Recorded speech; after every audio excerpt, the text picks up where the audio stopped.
Yo, it's your boy Orion, one half of the Northwest Sports Fanatics. Back at you with a new video. We got the Pittsburgh Steelers versus the Cincinnati Bengals. Live play-by-play and reactions with your boy Orion and the Northwest Sports Fanatics.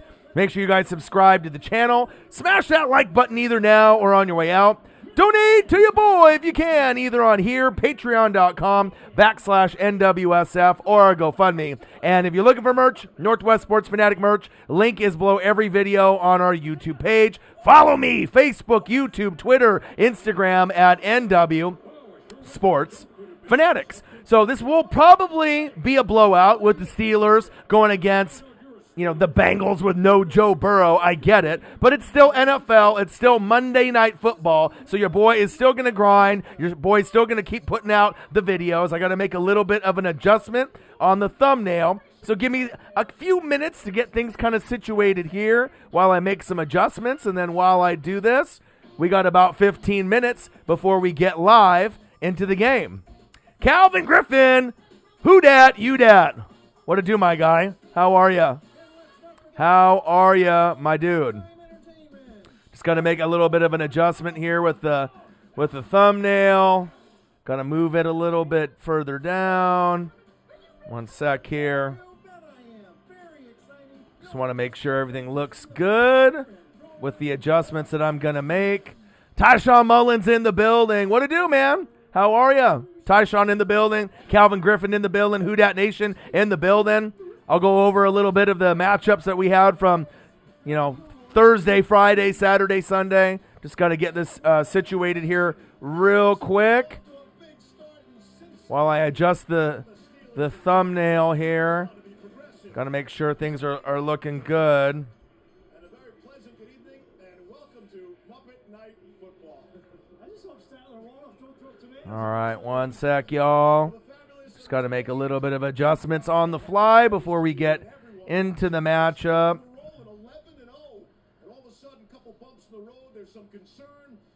Bear with me while I make the adjustments, and then we should be good to go. How's everybody doing, man?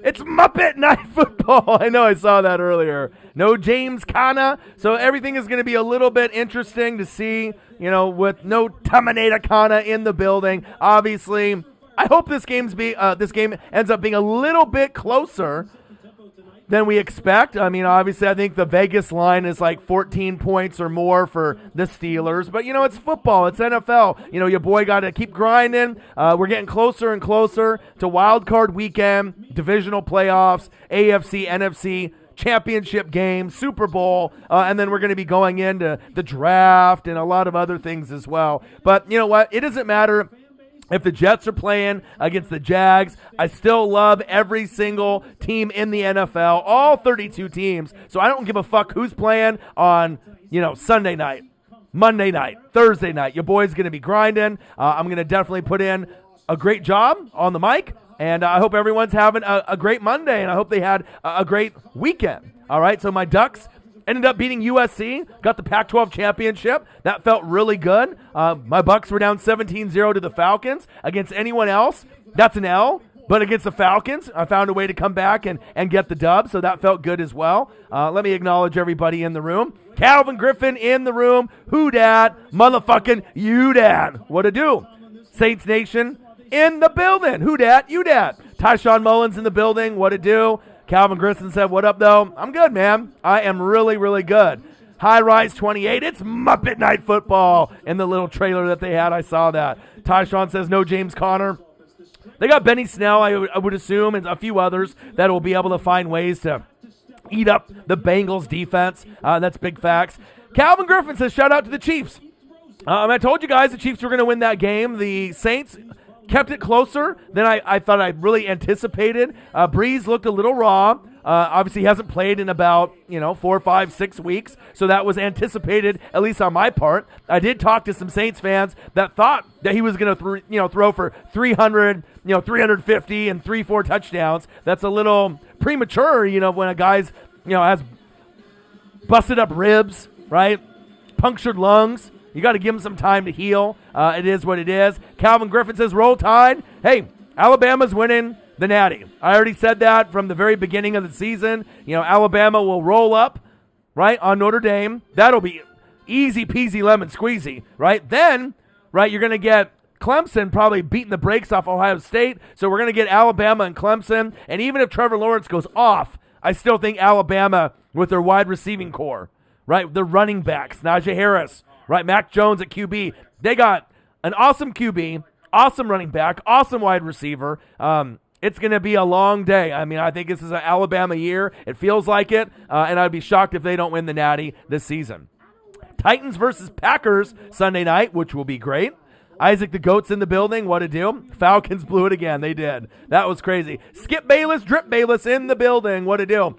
AFC has the best athletes like Mahomes, Lamar, and Henry. They got some great athletes, but let's not sleep on some of the athletes in the NFC as well, like AK-41 and Dalvin Cook. Hey, we got some on the NFC too, and Aaron Rodgers. All right, Aaron Rodgers doesn't look like he's that athletic, all right, but when he starts moving, he's very deceptively quick, and he can make shit happen, all right? But Dalvin Cook and AK-41 are two great examples of athleticism in the NFC as well.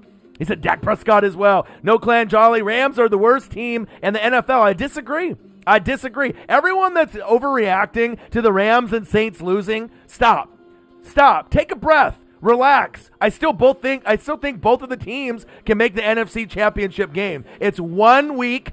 It's one loss. All right. Obviously, the Saints losing to the Chiefs, the future champs, of 2020, is one thing by 3 points, right? And obviously the Rams losing to the team that had no wins in the Jets obviously looks horrible on paper, but I still think the Rams are a great football team, and I would take the Rams over Tampa Bay. I would take the Rams over Washington. I would take the Rams over Seattle in the playoffs. I would take the Rams over the Cardinals. I mean, the only teams that might really be able to compete with the Rams are the Saints and the Packers. So you still are in a great position, even with that bad loss. Don't hang your head on that. It's one fucking loss. Big fucking deal. Everyone loves to overreact when a team wins or when a team loses. Randall in the building. Who dat? You dat.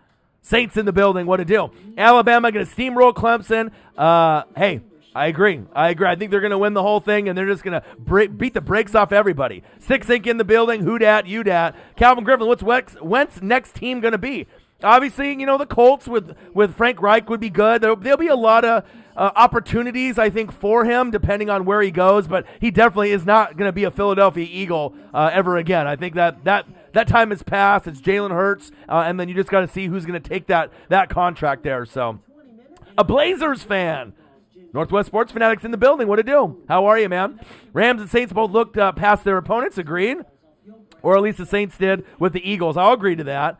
It's tough for a team to go 0-16, and it's tough for a team to go 16-0. And this is the NFL. I mean, any team can win a game. No bad. It doesn't matter if you're the Jags, or a shitty Jets team, or one of the bottom feeders, at the very, very bottom. This is the NFL. These are NFL caliber pro athletes, that they can still score touchdowns, right? It's not like a college team is playing an NFL team. I mean, these are all NFL teams. And even the worst NFL team can get a dub or two in a season. And that's big facts. Philville, bang! $2 in the building. What to do, man? How are ya? Gang, gang, gang in the building. Let's see here. Jose says Saints ain't Super Bowl caliber with Breeze. The thing is look at everything that happened. Breeze was rusty, right?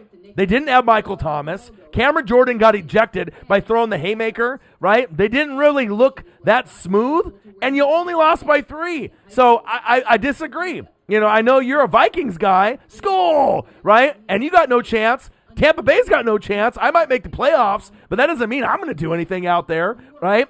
You got to think, even with Breeze playing the way that he did, they still have an amazing defense. They can still run the football. And if you can run the football and you got an amazing defense, you can still get to the NFC Championship game and make it to the Super Bowl. I mean, you really can. I mean, you just got to have, a good balance with the football. And if any team that doesn't have a defense that overachieves, maybe Green Bay, but I mean, we have to see it. We have to see it because obviously the Green Bay with the heavy offense and the very light, weak defense. The Chiefs have an amazing offense, and I wouldn't say their defense is as bad as Green Bay's. It's better than Green Bay's. So that's what really keeps them in games with Honey Badger, Chris Jones, Frank Clark, Dirty Dan Sorensen. They got some weapons. But you never know. It's a passing league. If Aaron Rodgers gets hot, it is possible that they overachieve and make the Super Bowl, even over the Rams and Saints, but they would have to score a lot of points and hope that their defense has the best games of their season in the playoffs against teams like the Rams and Saints, and I don't know if you're going to get that. That would be very surprising. I mean, we saw what happened with the Packers and the Niners last year. So anything is possible. This is the NFL, and that's why we love it, but we will wait and see. How do you think the Rams are better than the Seahawks? The Seahawks have Russ, who is better than Goff. It's not a one-on-one. Come on, Blazers fan. It's 11-on-11. It's a team sport. The Seahawks have the worst defense in the NFL. Worst in NFL history. So, yeah, you got Russ, but it's not one player for one player. All right? And if you don't have a defense, you're not going to go very far. So even though the Rams lost that game to the Jets, it doesn't matter. They have a better balanced team with offense and defense, and the coach is better for the Rams as well. So if I had to put money on who would go further this season, and this is me just being very honest, no bias, the Rams still can go farther. They got the best player in the league on defense on Aaron Donald. You got Jalen Ramsey. I mean, yes, you got Bobby Wagner. Yes, you got, Jamal Adams on the back end, and if Carlos Dunlap can get healthy, right? But you need more than 3 or 4 guys out of 11 to be able to make shit happen. But Seattle's defense has tightened up, within the last month or so. So I haven't been a little bit impressed with Seattle working on the defense with what they have. But the O-line isn't good. The D-line isn't that good. if Dunlap's not in, that definitely is a problem. But it's not just about dangerous, right, and Jared Goff. That's just, that's tunnel vision. You're just looking at one-on-one. You got to look at a team. And this is not the NBA where you can have one guy like Jordan or Kobe take over the game on a 5-on-5, basketball court. This is 11-on-11, the ultimate team sport, the NFL. And that's facts. Skip Bayless, trolling already, says Saints ain't ever Super Bowl caliber. I disagree, but I see your troll there. Marcos Pineda in the building, 12th man. Go Seahawks.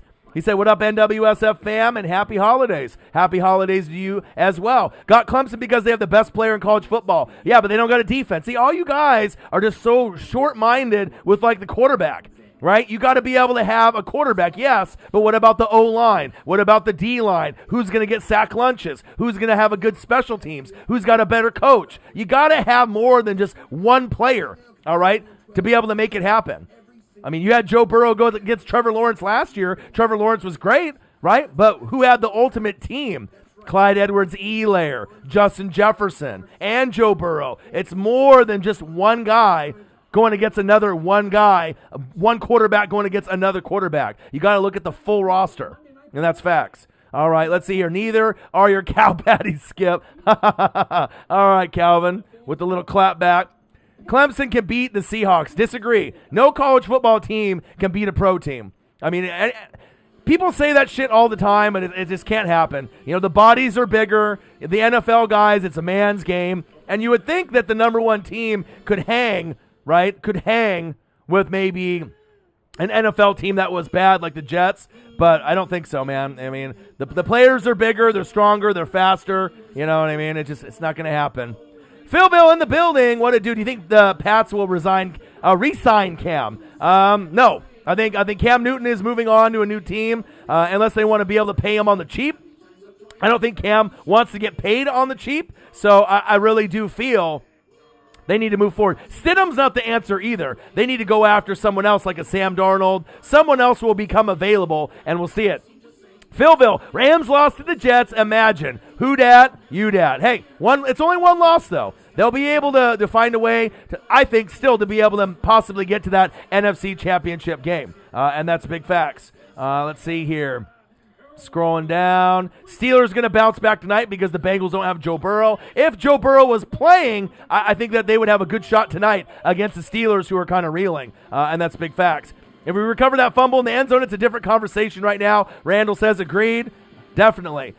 Chase Claypool, I'm proud that our D-line got pressure on Mahomes as much as they did. That sandwich by Hendrickson and Granderson was nasty. And how did T-Rex not make the Pro Bowl. It shows you the Pro Bowl is a joke. They don't even have the best players. I know he's tied for first in sacks with Aaron Donald with 14.5, but they never get it right. They never, ever, ever get it right.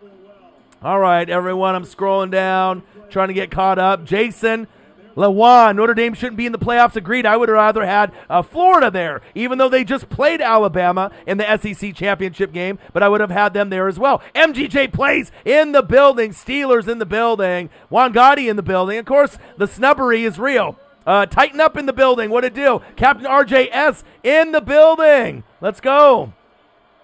Dude Dave in the building. What it do? How's everybody doing, man? All right, here we go. Steelers, Pittsburgh Steelers, Cincinnati Bengals, live play-by-play and reactions by the best on fucking YouTube. Your boy Ryan and the Northwest Sports Fanatics. Make sure you guys subscribe to the fucking channel. 20,000 subscribers and growing. They can't all be wrong. Your boy's grinding, all right? Smash the fucking like button either now or on your way out. About half of y'all have smashed it. We're trying to get 100 and 100 on every live stream, so let's try to do that, all right? And if you could donate to your boy, it would be greatly appreciated. I love you guys. Appreciate you guys. The best fans on YouTube. Roethlisberger, play action, going deep. Oh, almost intercepted. What happened to my hands? Come on, Bengals. Let's go. Seth Warner in the building. Big, big win. Big win for your Browns, man. It's exciting because I need one more win, and we're going to get the Browns in the playoffs as well as Tampa Bay. Now, are we going to do anything in the playoffs? You guys have a better shot to probably do something rather than Tampa Bay. We're still going to win 4 games in December. We're going to finish 11-5, but I'm not really sure with the Cardinals, Tampa Bay, and Seattle if they're going to be able to hang. Philville, $2. Bang! Let's go. Buccaneers or Seahawks in a playoff game, they both have weaknesses. You know what I mean? Seattle's defense, they don't have one. You know what I mean? And the Buccaneers, I just really don't believe in them. They're my team. I've been a super fan, a fanatic since '95. But, I know the difference between a championship team and a team that's not championship worthy. So I don't have a whole lot of confidence in either one. But it wouldn't shock me if Seattle beat Tampa Bay. But, we're on the bottom half of the playoff tier. All right, you got the Saints, the Rams, and the Packers at the top. Big Ben? Oh, another interception, but they didn't get it. What happened to my hands? Come on now. All right, but obviously in the pecking order, Chiefs at the top. They're the number 1 team. The Bills are the biggest threat with Josh Allen. They don't got a running game, all right, but their defense is starting to play a little bit better. Diggs, right? Josh Allen, you're starting to see Cole Beasley. They look good. That's the biggest threat. If they don't get there, the Titans definitely can get there as well. So you got Chiefs, Bills, Titans, and then guys that can maybe make some noise. The Browns, the Colts, the Ravens. It's possible they can make some noise, but that's like the back end of the playoffs. Ooh, big hit. Someone call 911. Big fucking hit, okay? And then we go into the other pecking order. The Saints, right? The Packers, the Rams. Those are the top dogs. I don't give a shit what anyone says with the Saints losing back-to-back. I don't care, all right? The Rams losing to the Jets. I don't care. I know Rams fans are pissed, and Saints fans are probably a little upset dropping 2 games, but me being a Bucs fan and looking at the league as a whole, sometimes you just got to get past those 2 couple weeks that are tough, move forward, realize that you had a couple bad weeks, all right, we got an injury on the field, and then you'll be able to make shit happen, all right? But to me, the Packers, the Rams, and the Saints are still the top dogs in the NFC, okay? And then you got teams like Tampa Bay, Seattle, the Cardinals, and then maybe the Washington football team, if they get in.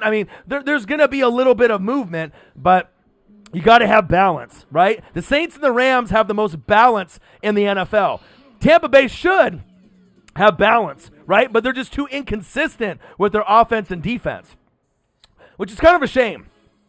Because with the amount of players that I have on defense, I should be right there with the Rams and the Saints based on having that stability on offense and defense. But it just hasn't been there. The consistency hasn't been there on the offense and the defense. Brady, and obviously Bruce Arians, my defensive players. So it is what it is. Seattle, they got the offense. They got the offense down pat. But the O-line is a concern. The D-line is a concern. The defense is a concern. And with the Cardinals, you got the offense. But what about the defense? So really, the Cardinals and Tampa Bay and Seattle or even Washington football team, if they don't have Alex Smith, they're not winning anything. All right, Dwayne Haskins is trash. All right, you need someone better than Dwayne Haskins. You have Alex Smith, you can win a playoff game. All right, but if you don't have Alex Smith, it's a long, long day. But even with all that said, like I said, Rams, Saints, they got the most balance on the offense and defense. All right, you can definitely make shit happen there. All right, let's not get it twisted. So I don't care that the Rams lost. That doesn't waver my confidence in them one bit. It's a one bad loss. Get over it. You know what I mean? You can still bounce back and make it happen. People are going to start hating Mahomes more and more, Nathan Dotson, just because he's a winner, and they're going to keep winning, all right? You know, they've only lost one game in like 2 years, all right? And he's going to rack up championships and MVPs, and it's going to get to a point where you're going to start resenting him, you know, and if, you know, you're in the AFC, because he's going to be taking a lot of championships away from a lot of these other contenders and teams, kind of like Brady did. Mahomie. Bang! And I've already said it at the beginning of the year. I love Mahomes. He's the best quarterback in our generation. I already said at the beginning of the year they're going back-to-back, and my decision has not wavered. It just depends on who we're going to play. Is it going to be Chiefs-Packers? Probably the most entertaining. Chiefs-Saints? Could be entertaining as well. Chiefs-Rams? That's what it's going to be. And if the Chiefs do get knocked off, only teams that I really feel could do it are the Bills or the Titans, and that's it. And they would have to play a perfect game because the Titans' defense is suspect, a little sus, right? And so is the Bills' defense at times, a little suspect. And the Bills don't have a running game besides Josh Allen, all right? And that's big facts. I mean, you got guys like Zach Moss, Devin Singletary. I don't trust those guys at all for the Buffalo Bills, but they are great. Right, and like I said, we're going to have a good opportunity to see who gets hot. But the most likely scenario, Rams, Saints, NFC Championship game, unless the Packers get in there with Aaron Rodgers and Devontae Adams, right? And then the Bills and the Chiefs. Unless the Titans or one of these other teams, you know, Cleveland, the Titans, right? The Ravens, some of these other teams, the Colts, they get hot at the right time. But we're going to find out, man. We're almost there. 2nd down and 2.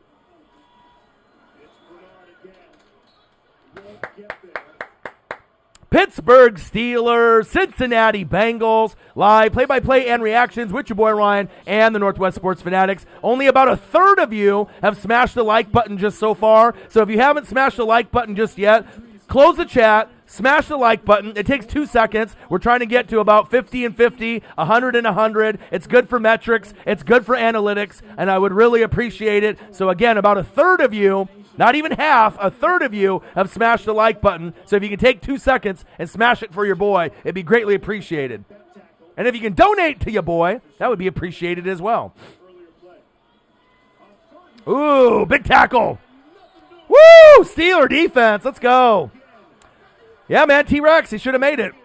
T-Rex should have made it. And obviously, if you think with the Packers, if they have that number 1 seed, the number 1 seed, it's going to be tough to beat them. It's going to be tough to beat them. I know they don't got a defense, but I mean, it's an offensive-minded league. If Aaron Rodgers gets hot, I am going to do Titans and Packers, absolutely. Your boy's grinding, man. I'm always grinding. Absolutely, man. Six Inc, he's the best player in football, period. I mean, the thing is, if you're a hater on Mahomes, you know, just imagine if he was on your team as your quarterback.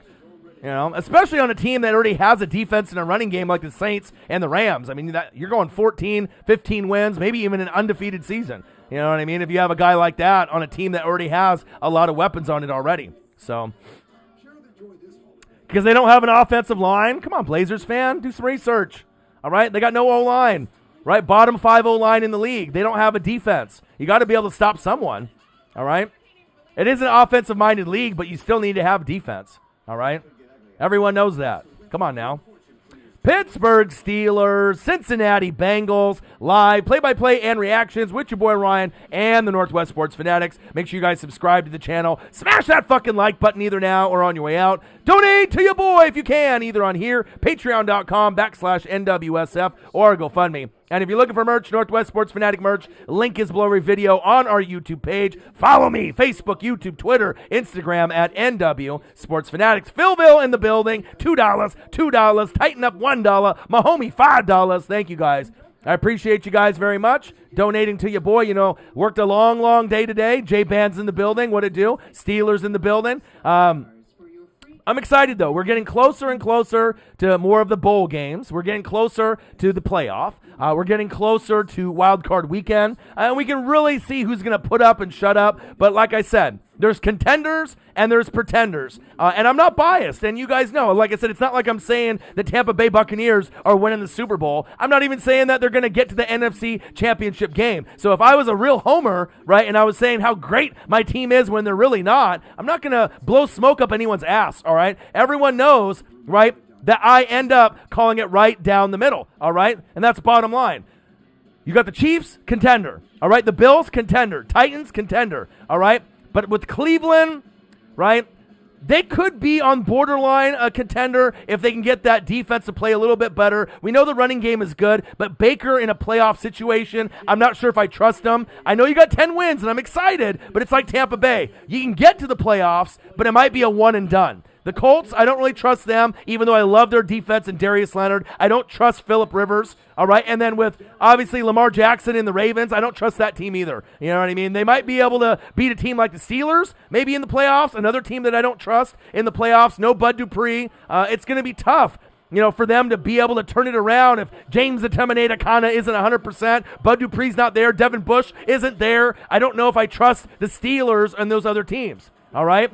Same thing with the Seattle, Arizona, Washington, Tampa Bay. They're kind of pretenders, right? And I'm talking about my own very team, all right? I should be a contender with the Packers, the Rams, and the Saints. I should be based on my roster. But guess what? It's just not there. The consistency isn't there. And I'm probably going to win 11 games and go 11-5. But you can go 11-5 and get bumped in the first round. And that's big facts. And I really think that more than likely that's what's going to happen. So, things can change as we go into these last couple weeks, past Christmas and the New Year, and we go into the playoffs. But that's just kind of my gauge on these teams right now. Big Ben, out of reach. Deontay Johnson's got the most drops in the NFL, so hopefully he doesn't have too many today. 3rd down and 5. Absolutely. I hope everyone is having a fantastic day. I don't know, Sean, if Steelers are garbage. They had a kind of a soft schedule, right? They took advantage of it, right? They played Washington. I knew they were going to lose. I called that, predicted that, right? Play a team like the Buffalo Bills. You're going to get spanked, right? You need to have your stud players, and Bud Dupree would have been like an all-pro this season. And having him up in the middle, stopping the run, and having Devin Bush out, that's tough. It's like losing T.J. Watt or Minka Fitzpatrick. And they don't have the same rhythm, right? It's like Tampa Bay. You can have Ben Roethlisberger, Tom Brady. You can have Mike Evans, Juju, right? You can have Chris Godwin, Deontay Johnson, Chase Claypool, AB. You can have all these names out there, right? But if you don't have a fucking running game, no James Conner, right? No Rojo, or you don't really give them the ball enough, 20 carries every game, then you have all this wasted talent where you're not winning football games because you got to have balance. And if you don't have balance in this league and then you end up throwing the football 40, 50 times, you're going to lose a lot of games, in games that you could have won if you just would have threw the ball 38 times and then maybe pounded the rock 20 times instead of pounding the rock 12. That's the thing that makes me go fucking crazy when I see teams that have good running backs and you get 12 carries. How the fuck are you going to win giving a guy 12 looks? You know what I mean? Maybe a couple screen passes, but like 10 or 12 is not enough to win a football game. So it is what it is, though. But, yeah, I don't believe in the Steelers, unfortunately. Colts, Baltimore. Maybe the Cleveland Browns out of all the teams that are on the bubble. The Steelers, no, right? Colts, no, right? Ravens, no, but the Browns. If Baker can kind of be a little consistent, that might be the team that actually can get in the category of contender and overachieving a little further along than people think with the Titans, the Bills, and the Chiefs. If there's a fourth team that I feel most confident in, it might be the Browns. And I'm not super sold on them, but like I said, if I'm comparing them to the Colts, week to week, if I'm comparing them, to the Steelers or the Ravens, I think I have a little bit more confidence in the Browns as of today compared to those teams. Now, my decision could change, as we go into these last couple weeks. But if I had to pick the fourth best team in the AFC behind the Chiefs, the Bills, the Titans, it might be the Browns. We'll see. We'll see if I'm right or if I'm wrong. But, I mean, their team with Stefanski is playing pretty good. And they got Chubb and Kareem Hunt, and they're tough to stop. Defense is sketchy at times for the Browns. I know you got Myles Garrett, and with that COVID, he's not 100% out there. So, Kevin Nguyen, my Asian brother from another mother, what to do, my guy? The Asian sensation's in the building. Kevin Nguyen, what to do, my guy? How are you? All right, here we go. Crow time. Hey, man, Ruiz, like I told people, dude, don't worry about it. It's one loss. I still think you guys can make the NFC Championship game. You might not think it. A lot of the Ramley might not think it. I am very confident in the team still. I really am. It's one loss. Anybody can beat anybody on any given Sunday, Monday, Thursday. Incomplete on third down. All right, but you know what I'm saying? It was a bad loss against the Jets. I get it. You know what I mean? But every team will have sometimes those bad losses against teams that have 0, 1, 2, 3 wins. Okay?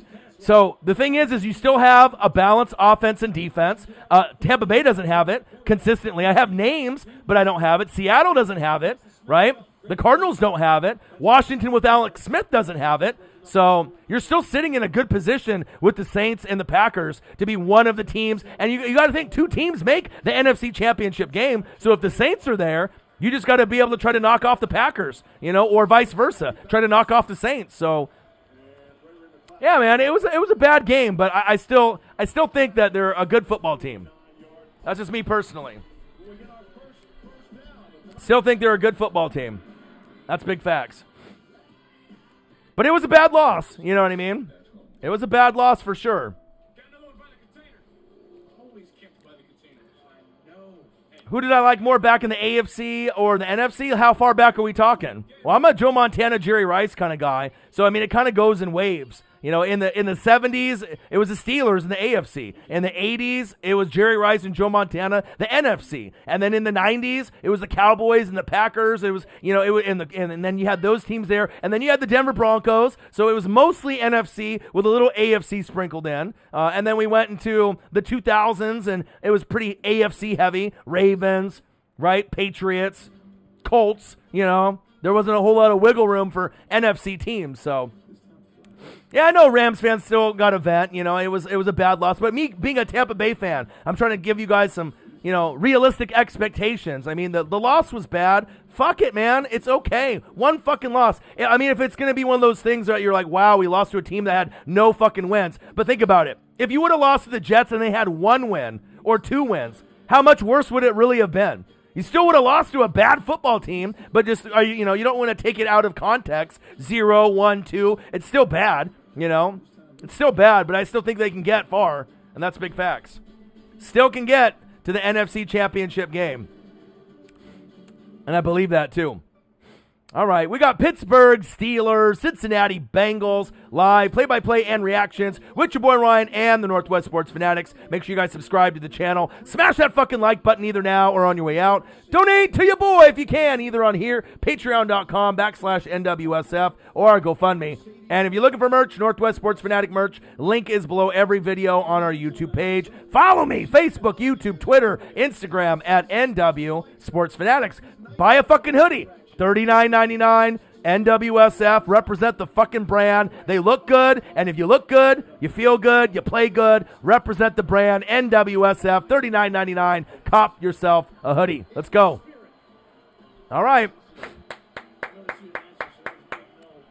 Yeah, but you're not going to be able to have the Rams or the Saints get to him that often. I mean, you might be able to, get some pressures, but how many sack lunches are you really going to get on Mahomes in a game?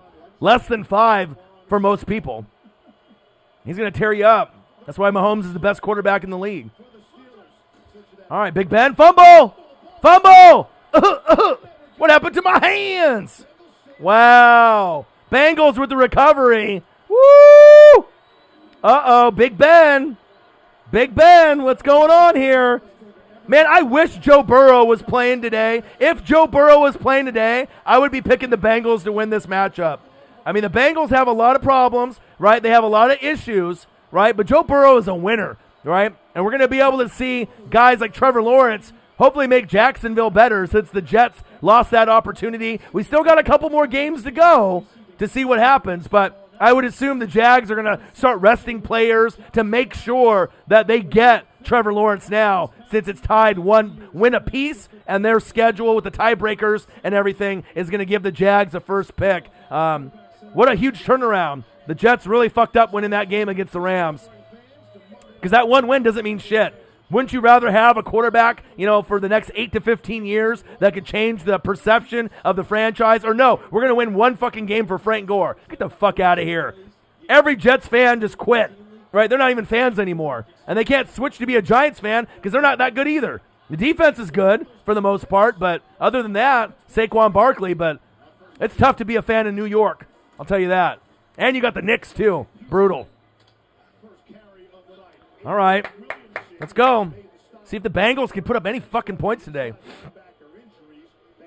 Drip Bayless says Saints fans getting all cocky. Just want to be first-round exits. Just stop not beating the Chiefs. Hey, if any team, let's be real, Skip, if any team has a chance to get to NFC Championship game, it's the Saints. I don't give a shit when anyone says, I'm a Bucs fan, but I'm not stupid. That team, with all the things that were going against them, Cameron Jordan with the haymaker getting ejected, right? AK-41 not really getting into the flow. No Michael Thomas. Drew Brees didn't play well. He's coming off an injury, hasn't played in over a month, and they only lost by 3. That's a good sign for the Saints, and not a good sign for maybe the Packers or the Rams, that they could play, below average to their expectations and still put out the amount of points that they did and only lose by 3.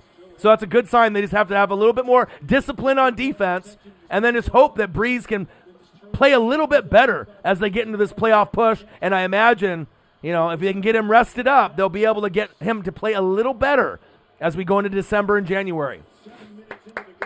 Let's go. All right, Bengals 1st and goal. What the fuck is going on here? 180. 1st and goal. God, why is Joe Burrow not in? God, it would have been such a good fucking game. Burrow and Ben. Man, oh man. But a good rivalry matchup. They don't like each other. Stakes on the Bengals. False start. But I hope everyone had a fantastic weekend, regardless if your team won, lost, or got blown out. Hey, it happens. But remember, it's only 1 fucking game if you lose, all right? It's 1 game. You can always recover, right? It's like, look at my Oregon Ducks. I lost to the fucking Beavers, right? We've only lost to them 2 times in 14 years. I have a horrible defense, one of the worst in college football. Lost to them, embarrassing. Lost to Cal, that was 0-3, that didn't even have a win, right? And then we bounced back and then play USC and won the Pac-12 championship. So anything can happen. Your team can resurge and have a good week or a good couple weeks. So that's a great example right there. I mean, my defense is horrible, right? But you got Kayvon Thibodeau, who might be a top 5 pick, top 10 pick when he comes out, right? And he made big fucking plays. So you can be horrible, but if you can have good coaching, you can get it together. So, man, there's some really good ones. Alabama's got a great one. Ole Miss has got a great one. Continuing the trend of, A.J. Brown and DK Metcalf. Those two are something special, Calvin. Let me tell you. Your boy on Bama's got like 17 touchdowns. He's nice. Woo! P-Ron getting smacked around. Don't worry, I'll be sad when my Bucks get blown. No, bro, I never get sad, bro. Are you kidding? Bro, I'm a Buccaneers fan. I'm not like you and a Vikings fan, bro. All right? I haven't made the playoffs since 2007. I have no emotion, bro. My heart is black. Are you kidding me? Bro, if you haven't made the playoffs since 2007 and I had Jameis Winston, I can go through anything. I can go through anything as a fan, period. I'm a Ducks fan, a Bucks fan, a Mariner fan that hasn't been to the playoffs since 2001, and a Blazer fan. Come on, bro. I'm mentally tough, all right? I already know that the Buccaneers are one and done, and they're going to get knocked off. Oh, it's 12 noon. You know what time it is? It's time for a sack lunch. Yum, yum, yum, yum, yum, yum, yum. But the difference between me and the Vikings fans, like you, Jose, I actually got a championship. All right, Fran Tarkenton, before you were born, they went to many, many, many, many championship runs, right? No rings, right? At least when I went, right, and I beat the Raiders, I had one of the best defenses of all time, all right? So at least when I get there and I'm good, I get the ring, all right? No, the championship, fuck that. Everyone knows Mike Sapp, Derek Brooks. No one knows about anybody on your fucking team. Come on now. The Vikings might not ever win a goddamn championship. Let's be real. I'm not saying they're cursed like Detroit, but at least I got mine. Field goal is up and it's good. So you can't come at me, if you're going to come at me, right, with if you're trying to go into some kind of rant or some like NFL banter, you got to be able to back it up. And as a Vikings fan, you're not going to back up anything against Tampa Bay, all right? And plus, you didn't even beat me. What happened? You said you were going to beat the brakes off Tampa Bay, and you guys couldn't even do that. And then you couldn't even beat goddamn the Bears. So how embarrassing are you with your Vikings? You got no fucking defense. The defense is trash, right? You shouldn't have let Everson Griffin and Daniil Hunter and Xavier Rhodes go. Now your team fucking blows, right? You got Kirk Cousins. Justin Jefferson's great, right? You got Thielen, the White Claw. Who else? Dalvin Cook. Who else? Exactly. If you're going to come at me, at least come at me right. Let's go. Yeah, you know what I mean? Future NFL. They're old as fuck. They would help you guys win games. You probably would have made the playoffs if you had them there. Xavier Rhodes has had a resurgent with the Colts, so don't be coming up with excuses. The main thing is the offense is good. All right? The defense is the reason why the Vikings aren't making the playoffs this season. Now, if you ended up having a good defense, right, you could be up there. With a lot of these other teams, and that's facts. Offense is nice. I like Cousins. I like Jefferson. Cook is great. I like White Claw Thielen. All right? It's one of those things, man. You got to have a defense. And the thing is with Tampa Bay, at least like I said, when I went, 85 Bears, right? Richard Dent. Everyone remembers the 85 Bears. 2,000 Ravens, Ray Lewis, 2,002 Bucks. There hasn't been defenses as good as those three since then. Facts. I haven't seen a defense with a Derek Brooks, a Warren Sapp, a John Lynch, a Rondé Barber, a Simeon Rice. There just hasn't been ones. With almost 5 potential Hall of Famers on 1D out of 11 guys, get out of here. And I had Mike Allstott on the other side. Get out of here. Not on the same level, my boy. Let's go. Nola's in the building. What to do? Brittany's in the building. What to do? We got the Steelers. We got the Bengals live. Play-by-play and reactions with your boy Ryan and the Northwest Sports Fanatics. Make sure you guys subscribe to the channel. Smash the fucking like button either now or on your way out. Donate to your boy if you can, either on here, patreon.com/NWSF, or GoFundMe. And if you're looking for merch, Northwest Sports Fanatic merch, link is below every video on our YouTube page. Follow me, Facebook, YouTube, Twitter, Instagram, at NW Sports Fanatics. Yeah, the thing is they're not even playing the Pro Bowl, so who gives a fuck if they make it or not, right? We're not even doing a Pro Bowl this season, so it's all about a bunch of fake voting. They don't have the right players in there. T-Rex isn't in there, all right? He's leading the league in sacks and tied with Aaron Donald with 14.5, and they don't even have him in there. So, I mean, everything is just not real. It's just a bunch of bullshit with a lot of these reporters and coaches. Pro Bowl is a fucking joke. They should actually just stop the Pro Bowl altogether. I mean, it's the worst all-star performance. I mean, at least when we get MLB, it's fun. The MLB All-Star Game is fun. NBA All-Star Game normally doesn't have defense, but within the last couple years, they started playing D. Pretty fun. NHL All-Star Game, pretty fun. The worst is the Pro Bowl. I mean, if you're not going to let tackle football, with your guys, there's no point of even having it. You know what I mean? It's a joke. It's a fucking joke. I mean, if you want to give awards out at the end of the year for, like, all pros and whatnot, you can do that. But it's a fucking joke, man. Yeah, all pro means more than Pro Bowl, by far. That's true. Big Ben, screen pass. Nice tackle. Let's go. Let's go. Yeah, I think the MLB is probably the best one. I think as far as like what's on the line and actual effort in the game, I think the Major League Baseball's got the best all-star game. I mean, even if you're not big into baseball, but if you just see how hard everyone tries, I mean, they really try like it's a World Series game or it's like it actually has meaning. NHL, they try pretty hard as well. NBA is more of a show, more of a spectacle. But when they play defense, it's fun. But they shouldn't be like that only in the fourth quarter. That's facts. All right, man in motion. Big Ben, hands off. McFarland with the run, gain of a couple. The rookie from Maryland, gain of 4. Let's go. Philville. DeMario is a.k.a. the glue, man. He holds everything together. Like I said, just losing. Right, just losing to the Eagles. Look how Jalen Hurts is playing, though. Even though they lost to the Cardinals and they beat you guys, that's the future. You know, you needed to give that guy a shot. They thought it might be a poor man's Kyler Murray, but he's a hell of a lot better than Carson Wentz, and Carson Wentz is no longer going to be on the Eagles. All right, I'm not saying that Jalen Hurts is long-term, 10 years from now, still the quarterback, but you can just tell everyone is trying harder and the offense is flowing better. You know, and if you're going to get mind-fucked, right, and have that, looking over your shoulder with, with obviously Jalen Hurts there, you obviously lost the job, and the money can't hold you to the starting spot. You know, it has to be, the NFL is a business, but if you're playing like shit, even if your money is tied to the franchise, at some point, you got to let go. You got to know when to fold them. And Carson Wentz is a guy, you got to know when to fold him, and maybe if he goes to the Colts or somewhere else, that he has stability, that maybe he can resurge his career again, but it's definitely not going to be with Philly, and that's facts. Booger McFarland, trash! Let's go. Hope everyone's having a fantastic Monday. Wentz belongs on the bench. No, he can play. Come on, Jose. I don't think you would want him on your Vikings, or I would want him on my team, right? We don't want him, right? But he could go somewhere. You would think, right? We don't want him. I'll take Cousins from your team.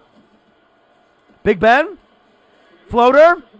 Oh, what happened to my hands? These Bengals have had 3 opportunities for fucking picks. Come on. Jesus. Yeah, absolutely. The Pats have an opportunity. If you got Belichick and McDaniels, Cam Newton is not it. So you can move on from him, and it just depends if you go with like a Sam Darnold or you go for one of these guys in the draft. There actually is some really good quarterbacks in this draft, and New England might go that route, or maybe a sign-in trade with some of these guys. Maybe Kirk Cousins is on the move, Matt Ryan. So you never know who might be available.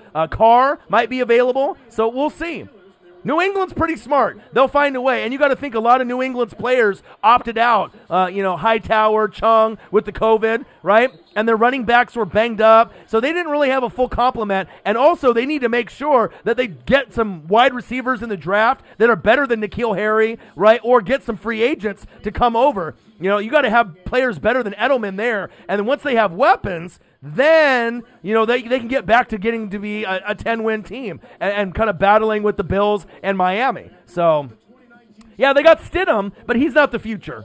I don't know, Brittany, if you watched him in college, at Auburn, when he was early in his college career, he looked like he could be a first-round pick. Then he came back to college, kind of had a down year, but he's not good enough to be the successor to Tom Brady. I mean, you need someone better, especially when you see how the Bills are being built. Miami is being built. The Jets are dirt bottom, right? But Miami and the Bills are the real deal Holyfield. So if you want to hang with them, you're going to have to get someone better. Oh, what a grab!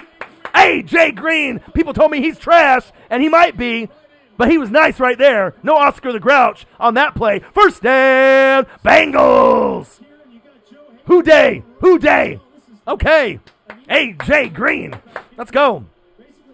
Yeah, a lot of teams have made mistakes, with drafting. I mean, that's facts. I mean, the Eagles, a lot of different, franchises passed on Justin Jefferson, DK Metcalf, but it also depends on coaching, who the quarterback is, who the OC is. So you can have players like DK Metcalf, but he wouldn't have succeeded the same way if he was on Philly with that play calling and Carson Wentz. So hindsight's 50-50.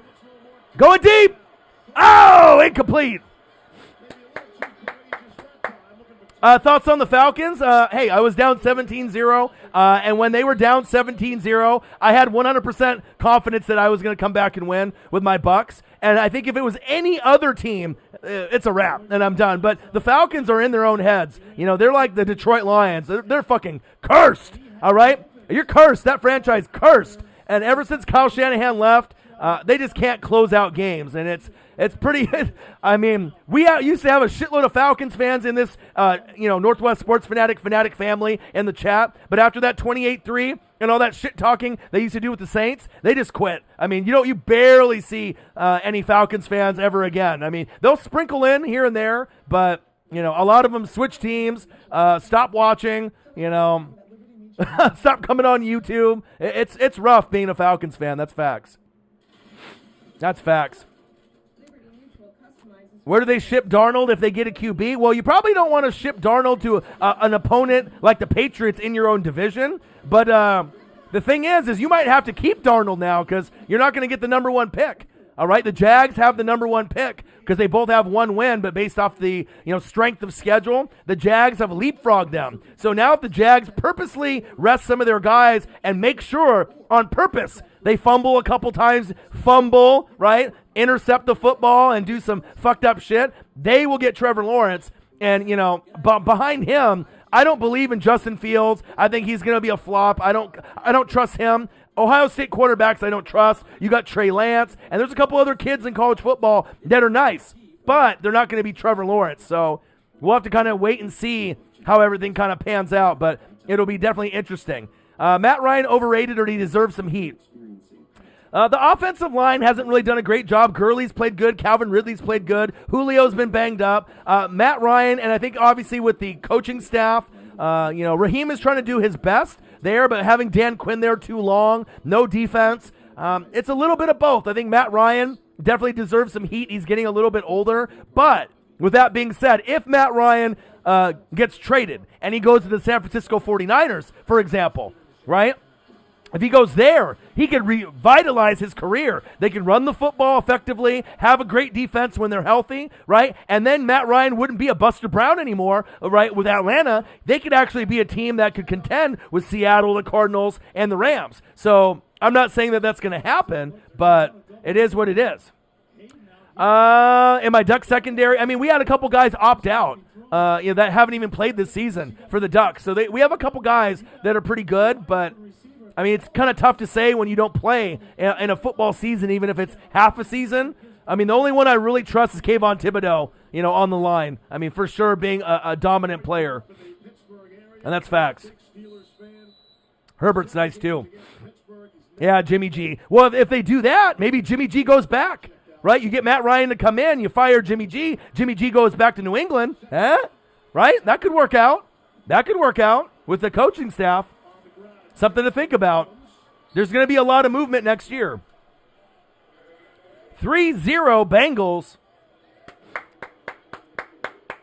Hey, I mean, I think Patriots fans would be thrilled. And the thing is Jimmy G hasn't really lived up to the expectations where San Francisco. But you did get, right? You did get to the Super Bowl with Kyle Shanahan and Jimmy G. But maybe going back to Bill and Josh McDaniels, maybe that could be the best case scenario. If the Niners are willing to get rid of him, start over, that would be the number one spot that I would want to go to if I was Jimmy G, knowing that I'm not the best quarterback, but I'm not the worst. Oh, big hit. Pancaked. Wow. Alex Smith says I'm about to retire. Hey now. King Henry can stiff arm a bear. He's the best at it, man. He destroys someone every fucking week. It's like in Good Morning Football and those angry runs. It's like you almost have to give the angry run to Derrick Henry every fucking game, even though they can't, All right. Noble Black Panther Hayes, what to do? United States Special Forces Avengers Unit. What to do? No good. That would have been big if he would have made that. I mean, hey, you got to take every single opportunity that you can make to make field goals, especially against a team like the Steelers that are kind of reeling. Re-signing Cam, 0%. You're not going to re-sign Cam. I mean, they didn't have a lot of weapons at running back that were healthy this season. No wide receivers, no tight ends. Defense, a lot of the guys opted out. Hightower, Chung, right? Now Gilmore obviously got a little bit banged up, right? But I just don't think that he's good enough to lead the Patriots. I mean, if you're a Patriot fan, you want to win, right? You're going to be going against Tua and Flores and that coaching staff. They're going to have a shitload of draft picks. The Dolphins and the Bills are going to be two teams that are going to be going to the playoffs for many, many years. So if the Pats want to get back in the mix, you're going to have to really make some big changes. That's facts. Big Ben? Incomplete. What's new? Yeah, Cam's play style, but also, too, if you had Julian Edelman there and you actually had, more players, N'Keal Harry actually panned out, right? And you actually had some better tight ends, wide receivers, O-line play, running backs didn't get hurt, James White and his family didn't get killed in the car crash with, his mom and dad. All the adversity that they had, and Hightower played, Chung played, you probably would have been closer to 10 wins rather than not to 10 wins. You know what I mean? So, but you need to have a rebuild, and I don't think Cam's the guy to get you there. He's not that good. You need a guy that can actually throw the football. Cam's more of a gimmick quarterback. You know what I mean? He's a little older. So, Omer Muich. Hey, agreed. You did knock me out, but I could have got you, man. If my running backs could have actually played a little bit better, I could have got you. And I had Corey Davis on the bench. So, congratulations. You beat me by 10. I was down by 7 going into week 2. But, if Gallman would have got some more points or fucking Nick Chubb, I only had a couple guys that let me down, but that Corey Davis. But it's going to be you and Zini Panini for the championship again. You guys did a great job drafting. Oh, shit! Oh, shit! Someone call 911! Ha, ha, ha! Oh! Bang, bang, bang, bang, bang, bang, bang! Woo! Woo! Woo! Woo! Wow! Someone call 911. If you dance on someone else's logo, that's what the fuck happens. Juju to boo-boo. That's what fucking happens, all right? You want to be an idiot and you want to be on TikTok being a little biznitch? This is what happens. Oh, Big Ben, here we go, Juju. Bang! Someone call 911. You are dead. Hell no. Let's go. Oh, shit. Let's go. Juju to boo-boo. Bang! Woo! Damn. He's coming back next year, Big Ben. He got rocked. Yeah, Bengals got the ball. What the fuck's going on here? Someone call. Oh, my. Are you not watching the game, Donald? Damn, that was a hit. It's it reminds me of Vontae's Perfect, when he had some of those kind of cheap hits with those players. They got a lot of history, Bengals and Steelers. Man. Oh, you stuck at work? Oh, man. Juju just got fucking rocked. Decleated. Oh, shit. And fumbled. Man. Big hit. That was one of the biggest hits of the year. Oh, you can't watch it? Kevin to win. Oh, baby. Uh-oh. Here we got a troll. Last Falcons fan. That's definitely Skip Bayless.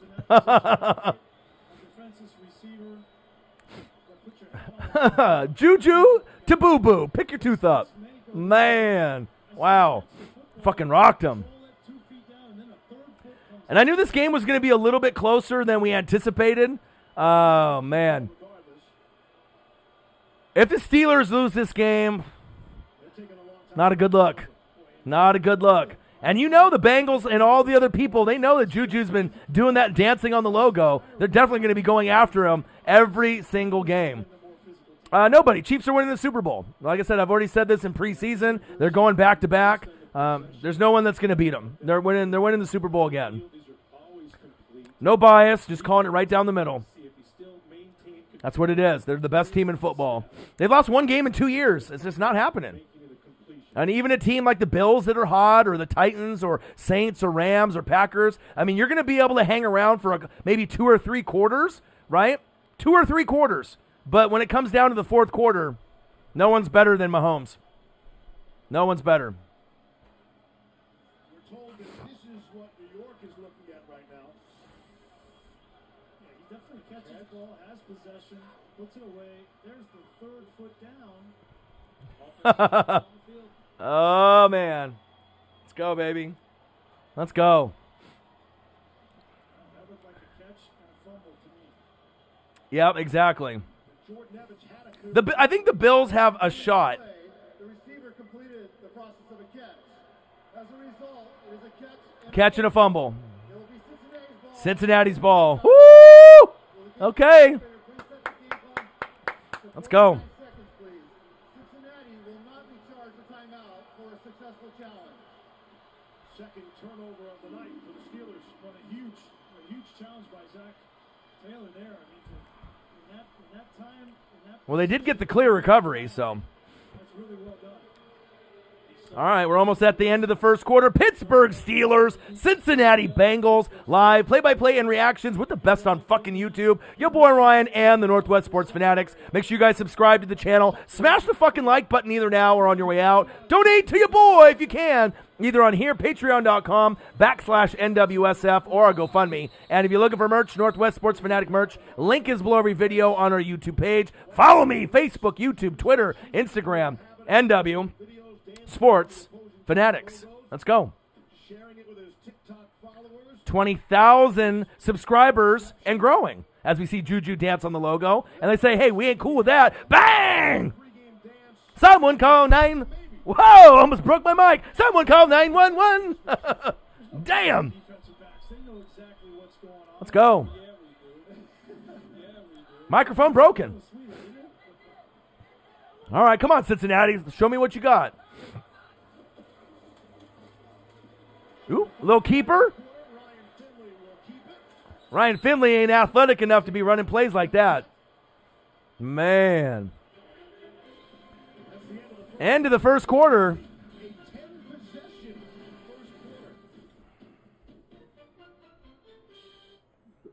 Whoa, Susan.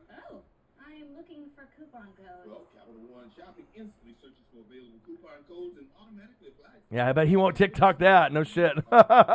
Oh, shit. But you don't need it for this. Just download Pittsburgh Steelers, Cincinnati Bengals, live play-by-play and reactions with your boy Ryan and the Northwest Sports Fanatics. Make sure you guys subscribe to the channel. Smash the fucking like button either now or on your way out. Donate to your boy if you can, either on here, patreon.com/NWSF, or GoFundMe. And if you're looking for merch, Northwest Sports Fanatic merch, link is below every video on our YouTube page. Follow me, Facebook, YouTube, Twitter, Instagram at NW Sports Fanatics. And it's going to be really interesting to see where things go, you know, as we transition from December to January, because obviously the Chiefs are the best team. The Bills, I mean, with Josh Allen, I mean, that might be the team, the Buffalo Bills, that could maybe give the Chiefs the biggest scare. You know what I mean? I still think the Chiefs would have enough to beat them, but the Bills are playing really hot. The Titans have been playing well. But the thing that worries me that's a little sus, right, a little suspect, is that the Bills and the Titans defense isn't really that great. They play good at times, right? Same thing with the Browns. They got a defense, but they don't really play great every single game. It's like some games they play good, other games they give up 30. I'm not sure if you're going to be able to do that, you know, to the Chiefs. So that's what makes me think that I think the Chiefs, you know, by far are the best team. And then if you go to the flip side with the NFC, you know, the Rams and the Saints have the most balance. Even though the Rams lost to the Jets, I still love that football team. I think that they can recover and they can rebound and still make the NFC Championship game. Win it? That might be another question, all right? But Saints, Rams have the most balance. The Packers have the best offense, I feel, than the Rams or the Saints, all right? Saints have a good offense, but they need Drew Brees to be healthy for me to say it's better than Green Bay's, because I think Green Bay's offense is the best in the NFC. Yeah, Russell Wilson's great. You know, they got a pretty good offense there as well, but I definitely would take Aaron Rodgers, the MVP of the league, running that offense. But they don't got a defense. So what's going to happen? Are they just going to outscore, you know, these other teams? I mean, they might have to, but once it gets to, like, the NFC Championship game, if it's the Saints and the Packers or the Rams and the Packers, I mean, if you get to Aaron Rodgers like Tampa Bay did, they are beatable. You know what I mean? But that's why this league is so much fun. I mean, it's a week-to-week league. You can look great one week and look like shit the next. Bengals? Finley? Nice throw.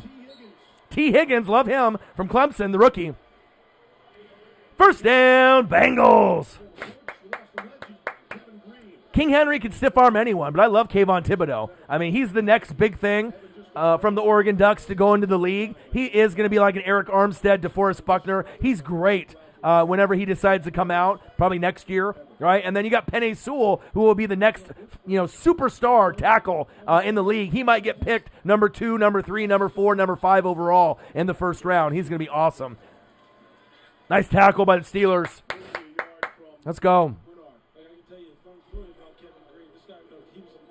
But I hope everyone had a fantastic weekend. I hope you guys had a good Monday. Like I said, it was a long day at work today, but, your boy's grinding, and, we hit 20,000 subscribers. We're past that point. So like I said, the next goal now is 25,000, trying to hit that 25K, right? Over 1,000 videos in the library to choose from, and then we're over 100,000 hours with blood, sweat, and tears that I've dedicated to the channel. So, your boy is grinding throughout this NFL season. Shotgun set, Finley. Keeper. If Finley was just a little bit faster, gosh, they could get a lot more yards than like 3 or 4. But shit, when you're like 6'6", 6'7", I mean, he doesn't move very quick. He's not like a Justin Herbert out there. 3rd and 5. Yeah, the Patriots have been eliminated, but, they can always bounce back next year. But you're going to have to do a whole revamp of that roster, Brittany. You guys had a long run, man. You had a 20-year run of dominance. I mean, you're not going to see that often. It's time for other teams to be able to, get in the mix. You had a nice run. All right, Finley, shotgun set. 3rd down and 5. Oh, a false start on the offense. First down, Bengals. Let's see if they actually even called the flag on that. Looks like they're not even going to call it. That looked like an obvious false start, but I guess not. Bengals about to score. On the opposite side of the field, they've gotten 2 huge 3rd down conversions to Higgins with that same play on Hilton. Man, if the Bengals win this game, I mean, already losing to Washington and then Buffalo and then losing to a team with their 3rd-string quarterback, that should really, stamp the fact that the Steelers are not going to the AFC Championship game this year. What a shame, too. To start off so strong. Touchdown! Bengals! Let's go! Giovanni Bernard! I had a feeling when I woke up this morning that the Bengals were going to play tough. I didn't know if they would win this game, but I had a feeling that the Steelers were going to be reeling. And if you don't have James Conner, how are you going to win? That's like Tampa Bay not having Rojo. You know what I mean? You can have names at quarterback, Tom Brady, Ben Roethlisberger, Juju, Deontay Johnson, Chase Claypool. But if your O-line isn't playing good and your D-line isn't playing that good, right, and you got no running back, you're susceptible to lose. And we're seeing them lose right now, 10-0, with a 3rd-string quarterback. See, and this shows you, even though the Steelers are going to the playoffs, right, and the Bengals aren't, anybody can beat anybody. Man, unbelievable. But that's the NFL for you. You know what I mean? That's why we love this shit, right? Anybody can beat anybody. Yeah, but I mean, it's not like Joe Burrow's out there. You know what I mean? You got T. Higgins, A.J. Greene, avoid the Boyd, Tyler Boyd, right? But the offensive line isn't very good, right? The defense is not very good. The coaching is not very good. So let's be real. You know what I mean? The Bengals, in no right, should beat the Steelers team. But, like I said, losing Devin Bush, at linebacker, losing Bud Dupree for the year.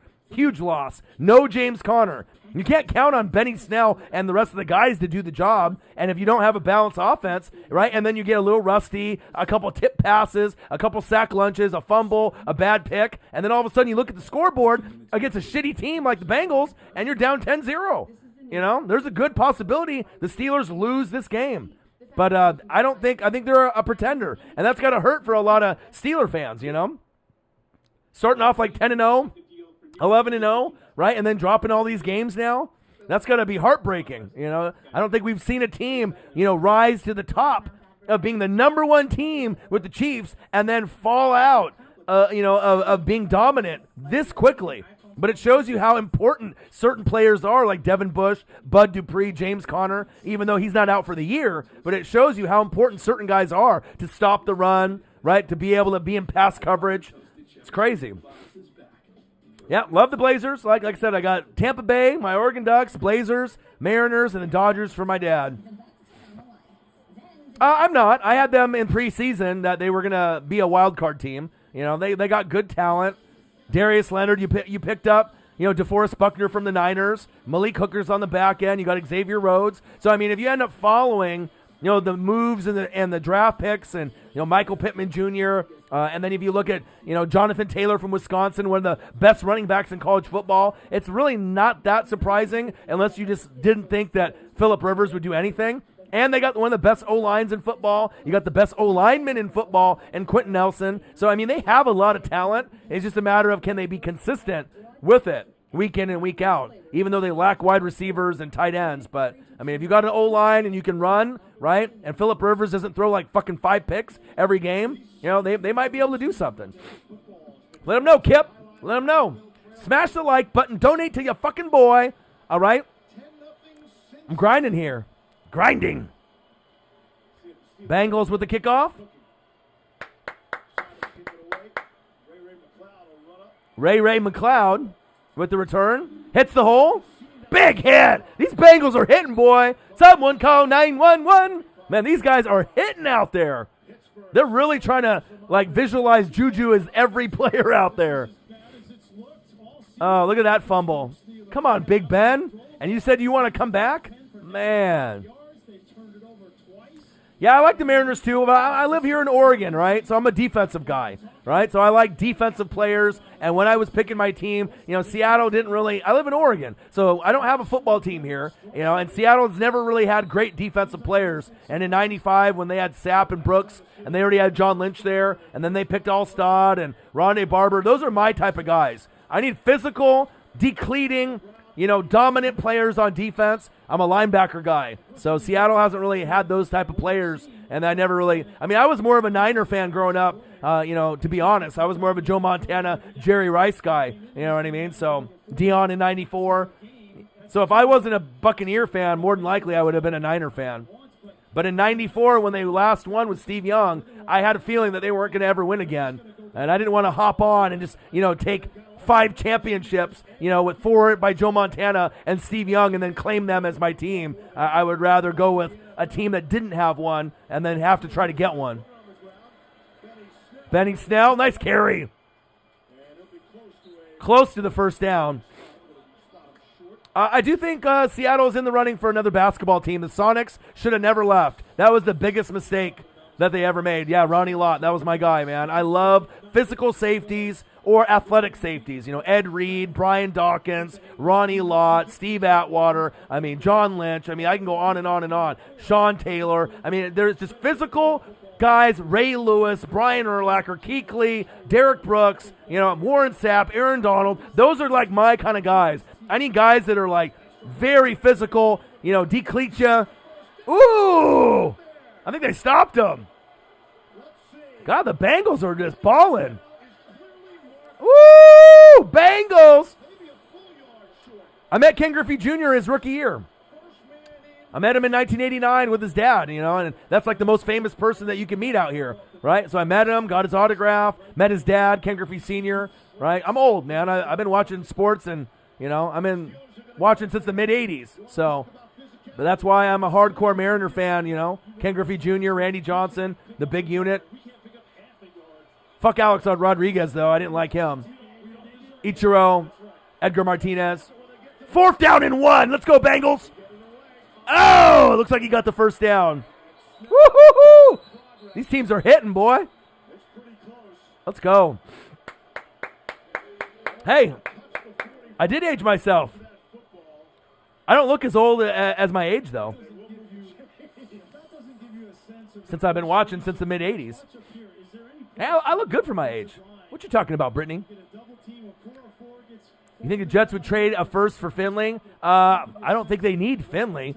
At this point, if you're not going to get If you're not going to get Trevor Lawrence, you could keep Sam Darnold and build around him and try to get like Penei Sewell from Oregon and get a really good offensive tackle or go a different direction. There's other QBs that are out there.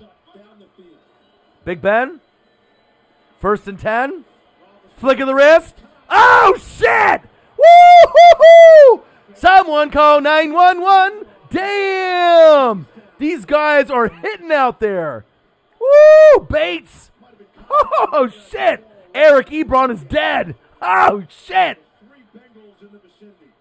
Man, this is the most hitting that I've seen since, like, watching my Tampa Bay Bucks back in the early 2000s or the Ravens with, like, Ed Reed and Ray Lewis. You can tell the Bengals are not afraid. They're trying to make a point, and they are trying to, like, decapitate every single wide receiver and tight end.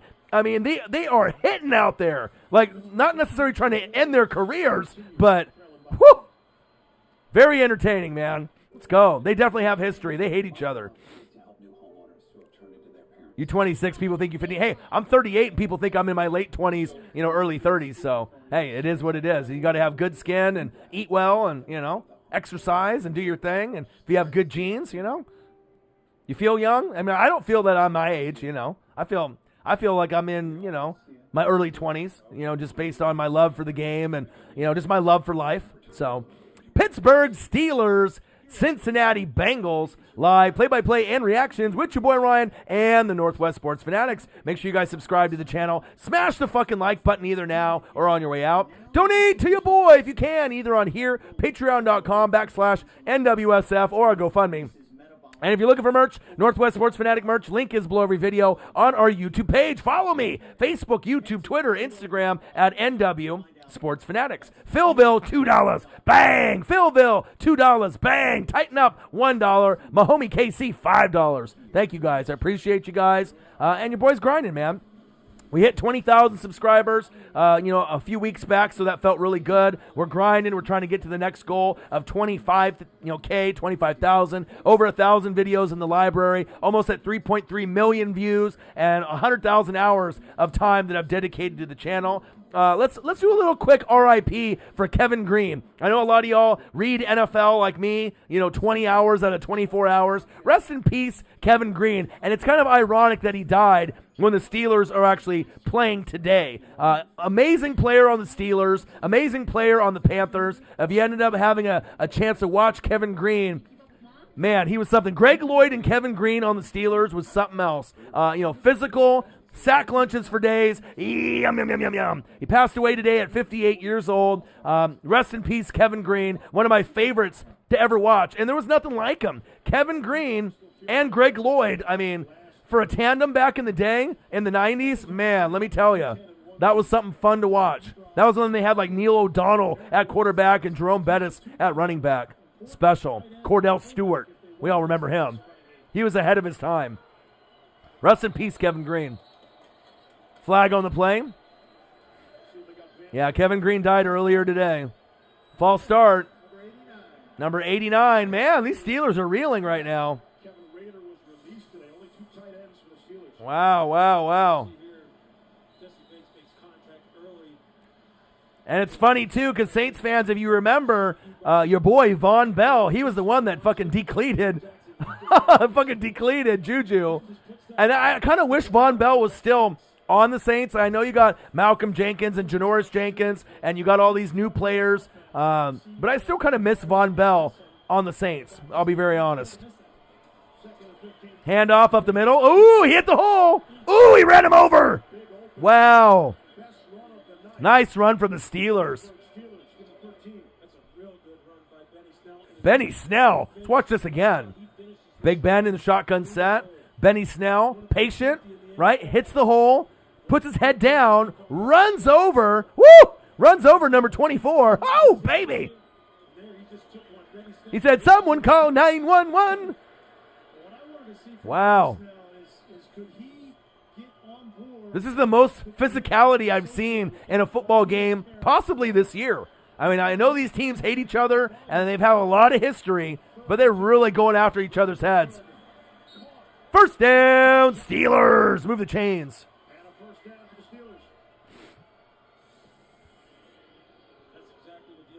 Deontay Johnson actually doesn't drop the football for once. Nice grab, securing the football with his chest and his fingers. Move the chains. Eric Ebron on the cart, wincing. He looks like he's about to fucking die. Shit. Yeah, Von Bell did lack coverage skills, but he just was a saint, though. You know what I mean? I'm just saying that, he's just one of those guys. I can't really picture him in a different uniform. It's weird for me.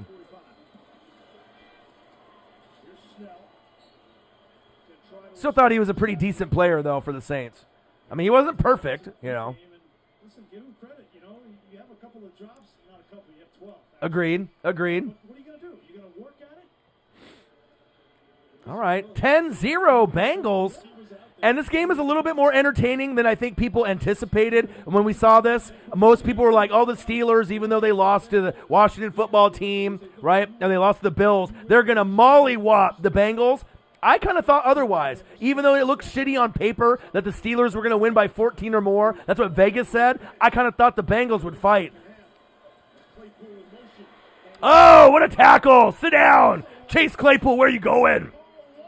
Woo, Carl Lawson. Bang! Jamison Meza, $10. Okay, as a Nebraska Cornhusker fan, why is the cornfield backfield for the San Francisco 49ers not in the Hall of Fame right now? Does not make sense at all. That's interesting. Jamison Meza, my boy, $10. Who will be next to donate to your boy and show some love to the Northwest Sports Fanatics? Appreciate you, Jamison. That's a great question. That is a great question.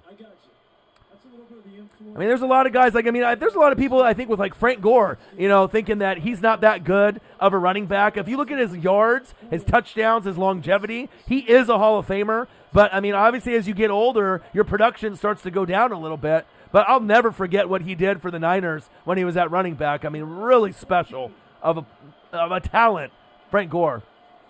Shotgun set, Big Ben. Intercepted! Intercepted! Go! Go! Go! Go! High stepping! Woo! Woo! Shit! Oh shit! Oh shit! Oh shit! Fight on the sideline! Fight on the sideline! Throwing bows! Woo! Let's go! And that's why you never can judge a game on paper. Every single season, right? Every single year. We probably had 5 games this season that looked horrible on paper or looked like it would be just a blowout on one side. And then those games ended up being some of the best games of the year. That's why I love the NFL. College football, you can kind of get a gauge on what it's going to be like, NBA, MLB, NHL. But for the NFL, no matter how bad the team is, especially if it's a rivalry game in the division, they're going to bring it. And I love that.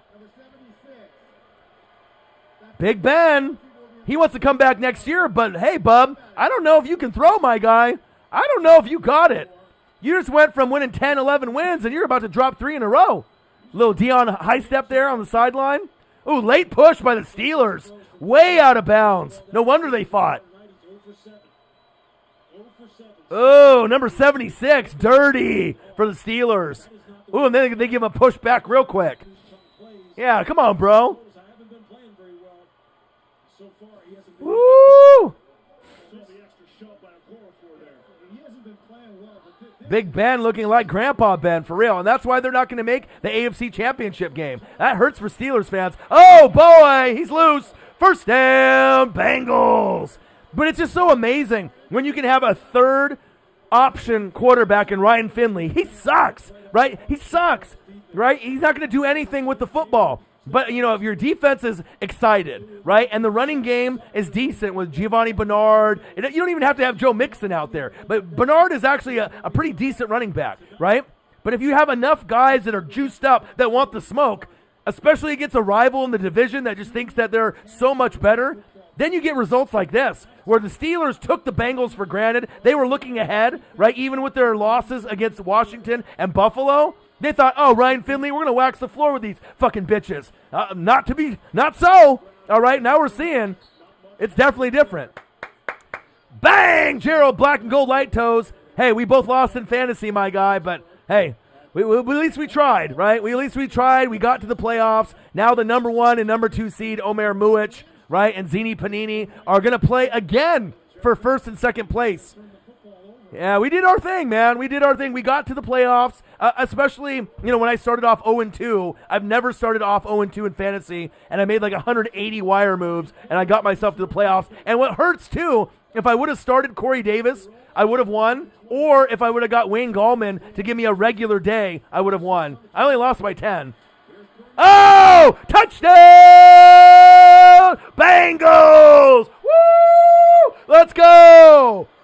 Let's go! Giovanni Bernard! Let's go! Woo-hoo-hoo! Let's go! It's over for you Steelers fans. I'm sorry. Like I told you, I kept telling you, you had a soft schedule. You had a soft fucking schedule, right? And now these teams, that are in your division, they're coming for your head. The Ravens, Cincinnati, man, Cleveland. Wow. And for the first like 10 weeks, it looked like the Steelers were going to go to the Super Bowl, AFC Championship game. Devin Bush got hurt, Bud Dupree got hurt, James Conner hasn't been healthy, and now the Ravens and the Browns might end up going farther in the playoffs than the Steelers. It shows you how much can change in a short period of time in the NFL and how important certain guys are. I feel bad for the Steelers, though. So much history, so much pride, with their past teams. You know what I mean? You don't want to get punked like this, but that's the difference between great teams, right? Contenders and pretenders, and sometimes when you lose key guys, you can't recover. You can't recover. And they got Ryan Finley at QB. Extra point. Extra point is up. And it's good. 3 Pittsburgh turnovers, and that's due to bad coaching by Tomlin. Big Ben, just being too confident that they're going to beat the brakes off a team. And that shows you, if it's a divisional opponent especially, you can't take teams like that for granted. And that's why, the Rams lost to the Jets. I mean, you know what I'm saying? You can be a bad football team, but even bad football teams with 0, 1 win, 2 win, 3 wins, 4 wins, 5 wins, they still have enough talent, right? That if they can run the ball effectively and make defensive plays, that they can win games. You may not get a big game out of the quarterback, Ryan Finley, but if you don't need it, you don't need him to. Hand the ball off to Bernard. Shit, he can score 2, 3, 4 times. If the defense is going to be fucking decapitating people out there and getting sack lunches and interceptions, that's going to be good enough. Crazy, man. That's why I love this game that we love, the NFL. I mean, I'm a big wrestling guy, AEW, WWE, but with the NFL, I mean, you just never know. That's why it's so hard to gamble and bet and play fantasy football. I mean, you can go in a green matchup or a red matchup in fantasy football, but that doesn't mean that just because it's a red matchup and it's bad, that guy's not going to show out and do a good job. I don't think anyone thought Bernard would go off on this defense that's supposedly still top 5, Crazy, man. Steelers are not coming back and winning. You fucking crazy, Gerald. They are not coming back and winning this game. I don't see it. I do not see it. I don't think the Bengals are going to let off the gas, bro. I don't see it, man. If they can't stop Bernard, I don't see it, man. I don't see it. Pittsburgh Steelers, Cincinnati Bengals playing the game of their life for Joe Burrow, even though he's not playing. Live play-by-play and reactions with your boy Ryan and the Northwest Sports Fanatics. Make sure you guys subscribe to the channel. Smash that fucking like button either now or on your way out. Donate to your boy if you can, either on here, patreon.com/NWSF, or on GoFundMe. And if you're looking for merch, Northwest Sports Fanatic merch, link is below every video on our YouTube page. Follow me, Facebook, YouTube, Twitter, Instagram, at the NW Sports Fanatics. Gang, gang, gang. New world order for life, brother. Man, oh man. Yeah, it was kind of unfortunate. I got home today, and I ended up doing one AEW video, a reaction video, and AEW is my favorite, way more than WWE. And I get this email. They're trying to copyright strike me based off a video I did like a year ago, based off that 5-star, 6-star match with the Young Bucks. Right, Kenny Omega and Adam Hangman Page, like the best tag team match of all time. And all of a sudden, a year later, AEW reaches out to YouTube, and they try to give me a copyright strike. I thought that was kind of BS. I was like, I can take down the video, but that was like a year ago. And it had like 10,000, 15,000 people that watched it. But I mean, I usually don't get copyright strikes on the channel. You know, you might get like one once a year, you know, on something where you have an old video and someone's, you know, wants to, you know, block it or whatever. But it's not like I was getting any money off of it or anything. If anything, I'm promoting the AEW brand, my favorite. So now I got one, and then it goes away in March or whatever. But I thought that was kind of sus, if you know what I mean. Nice tackling by the Steelers.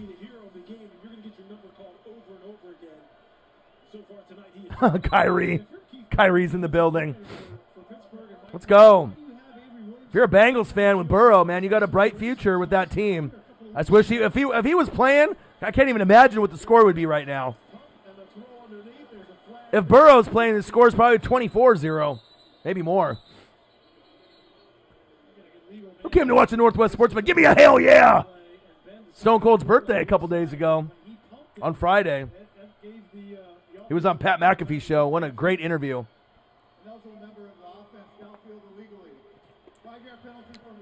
Who could have predicted 17-0 Bengals? You know what I mean? Man. Give me a hell yeah. They're blocking the run play, and when Ben decides to throw the ball to the weak side, he pumps it and flips the field. The linemen are already downfield, and so that's on the quarterback, not on the lineman. All right, here we go. 17-0 Bengals with a big upset. The best fans on planet Earth. The Fanatic family, y'all. Nice catch. Deontay Johnson. Almost a first down.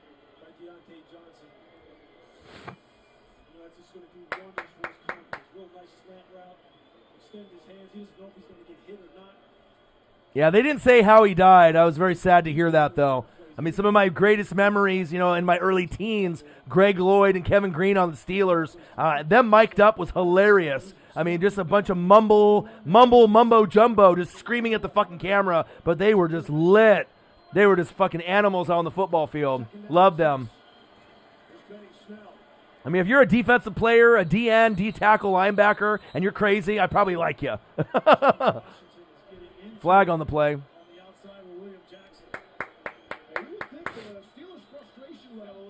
Yeah.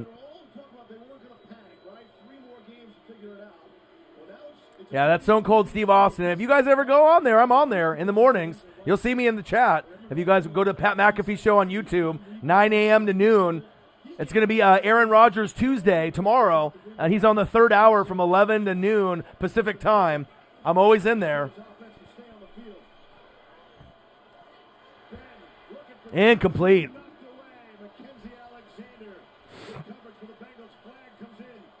Uh-oh, flag on the play.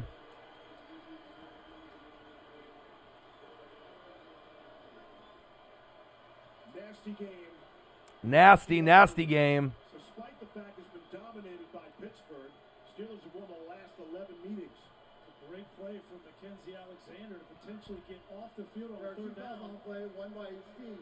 Holding. Offense, number 78. Unsportsmanlike conduct.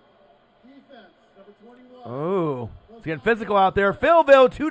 Philville, $2. Tighten up, $1. Mahomie, $5. Jamison Meza, $10. Gerald Black and Gold Light Toast, $5. Thank you, guys. Appreciate y'all with the big donos. Smash that fucking like button. Donate to your boy. 20,000 subscribers and counting. 1,000 videos in the library to choose from. And I put in 100,000 hours to this channel, and we're almost at 3.3 million views.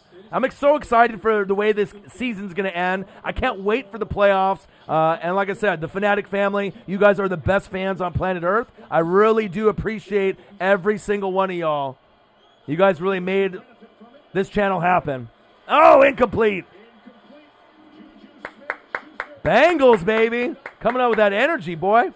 I love it. Let's go. Hell yeah. John Randall was nasty. He was one of my favorites too. I've always been a defensive guy. So I mean, if you play defense and you're a baller out there, I probably like you, especially from like the 80s and the 90s. That's what Pittsburgh can expect until they hit a big shot down the field. 3 weeks in a row, defenses have played downhill on this Pittsburgh offense. All right, Steelers with the punt. Bengals with the fair catch. Fair catch. Yeah, the feistiness that is the rivalry between the Steelers and the Bengals. Nobody wants to hear, if you're a Bengals player, that your record's 2-10, you got no chance. 2-10 record. It doesn't matter. It's like if the Bengals would have beat the Rams. I mean, you can have 0 wins, 1 win, 2 win, but if someone plays with pride, they're going to come after you, especially, like I mentioned earlier, if it ends up being, a team that's going to be in the division. Those teams fight really hard. It doesn't matter. Falcons versus Saints, Falcons, Bucks, Panthers. If it's anyone in the division, shit happens all the time.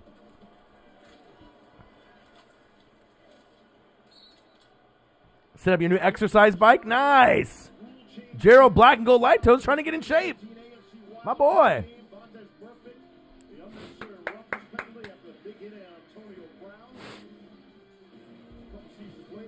Yeah, well, I don't have any belief. I mean, you can kind of tell when a team is trending. Ooh, shit. They just showed the juju hit. When a team trends downwards or upwards, I've already said, the Chiefs, the Bills, and the Titans, contenders, right? The Browns, the Colts, the Ravens, the Steelers, pretenders. I don't know if those teams can go, to the AFC Championship game. I got a lot of confidence in the Chiefs, the Bills, the Titans, and not really anybody else in the AFC. NFC, Saints, Packers, Rams, and then I don't really have a lot of confidence in the Seahawks, my Buccaneers, and the Cardinals or the Washington football team unless Alex Smith is QBing. If they got fucking Dwayne Haskins out there, he's trash. But if Alex Smith's out there, they can win a playoff game, especially with Chase Young and that awesome D-line that they have. And that's facts. All right, Pittsburgh Steelers, Cincinnati Bengals, live play-by-play and reactions with your boy Ryan and the Northwest Sports Fanatics. Make sure you guys subscribe to the channel. Smash the fucking like button either now or on your way out. Donate to your boy if you can, either on here, patreon.com/NWSF, or on GoFundMe. And if you're looking for merch, Northwest Sports Fanatic merch, link is below every video on our YouTube page. Follow me, Facebook, YouTube, Twitter, Instagram at NW Sports Fanatics. We're growing subscribers. We're well over 20,000. We just hit 20,000 subscribers a little while ago, about a week, 2 weeks ago. So it feels really good. Next goal, 25K. And like I said, every goal on every video, we're trying to get to about 100 and 100. If we can hit 50 likes and $50 in donos, or 100 and 100, that definitely would be greatly appreciated. I'm excited to see where this season goes, and I'm excited to see if the Steelers could put up a fight in this game. But even though the score is 17-0, since it's an upset by a team that supposedly was going to lose by 14 or 17, still has a lot of exciting moments to be had. We'll see if the Steelers can come back. But anytime a team that's not very good is winning, obviously it gives you more excitement, to be able to finish the game and watch it. Derek Brooks or Lawrence Taylor. Lawrence Taylor is a middle, and he's crazy, cocaine and hookers, right? Derek Brooks is an outside linebacker. So I think Derek Brooks is one of the best outside linebackers of all time. Lawrence Taylor, obviously, is one of the best middles of all time, but I love both, you know what I mean? They were amazing players that were crazy, like Lawrence Taylor, Reggie White, Bruce Smith, but, if you're talking about sack machines, Kevin Greene was third, but Derek Brooks and Warren Sapp, John Lynch, Rondé Barber, Simeon Rice, those are my guys, man. And then, obviously, Mike Allstott, he just had a birthday. I think his birthday was either today or yesterday. I think today. I love me, the A-Train, Mike Allstott. Nola in the building, what to do? What a game, man. 17-0, Bengals. You never know what's going to happen. Yeah, but they moved him around. You know what I mean? He played middle, he played outside, but I kind of visualize him more as a middle linebacker, kind of like the leader of the defense. But they did move him around on the Giants. But like I said, you had to move him around. He was on cocaine the whole time. You know what I mean? Couple 8 balls and 3 hookers, and then go into the game and get fucking 3 sack lunches. I mean, he was crazy. He was crazy.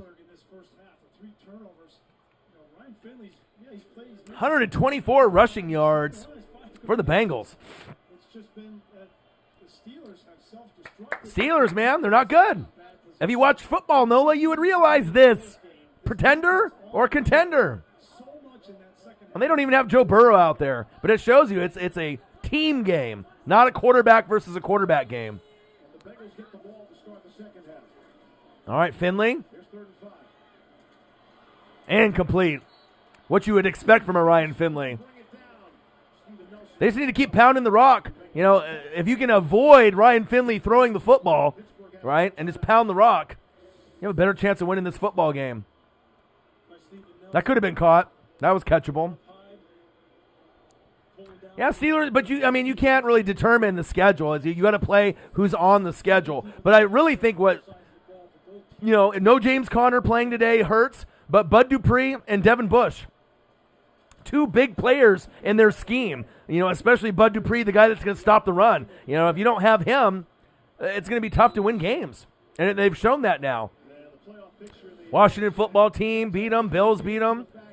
But, yeah, Chiefs, Bills, Titans, Steelers, pretender.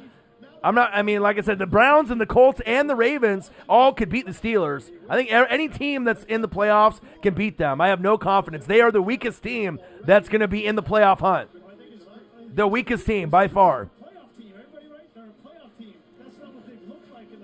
Yeah, maybe. Well, I don't know. I don't know if Steeler fans are crying right now. They're probably in disbelief. Yeah, but I don't know. Juju probably isn't going to stop dancing until he gets fucking KO'd. I mean, he already got popped today. I mean, it just depends if he ends up getting popped and gets an injury. Then maybe he'll stop. Oh, it's 12 noon. You know what time it is. It's time for a sack lunch. Yum, yum, yum, yum, yum, yum. And a fumble. What happened to my hands? Carl Lawson is on cocaine today. Let's go. Woo! He's balling. Balling. Man. Carl Lawson on it today. Yeah, the Browns might win the division. I mean, if the Steelers keep dropping games, got to look at their schedule, though. But at this point, I mean, it doesn't look like they can beat anybody. And it shows you, it's like the Tampa Bay Buccaneers. You know? I do got a soundboard.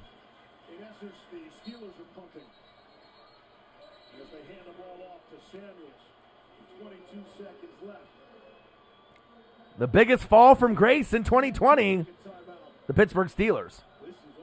Yeah, but the thing is the Bucs are better than the Steelers, I think, because we can still win games, all right? We haven't just imploded, right? We've lost some tough games against some, tough opponents. Lost to the Rams, lost to the Saints twice. We lost to the Bears by 1 point on the road, right? But we've already won the last 2 games, and we're going to win the last 2 games. So we're going to be on a 4-game win streak. So even though, the Bucs and the Steelers, have some similarities where they don't run the football, I got better overall chemistry, I think, at this point, in belief in the team, even though it's not where it needs to be able to be an NFC contender. You know what I mean? The Saints, the Rams, and the Packers have more chemistry with their team and their coaches and their players.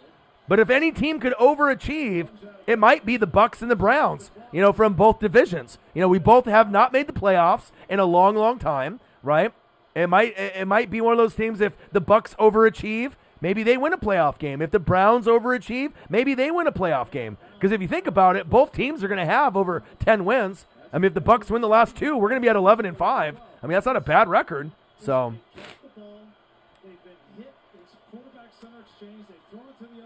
Paulie, the Chiefs, man, best team. They've lost 1 game in 2 years, my guy.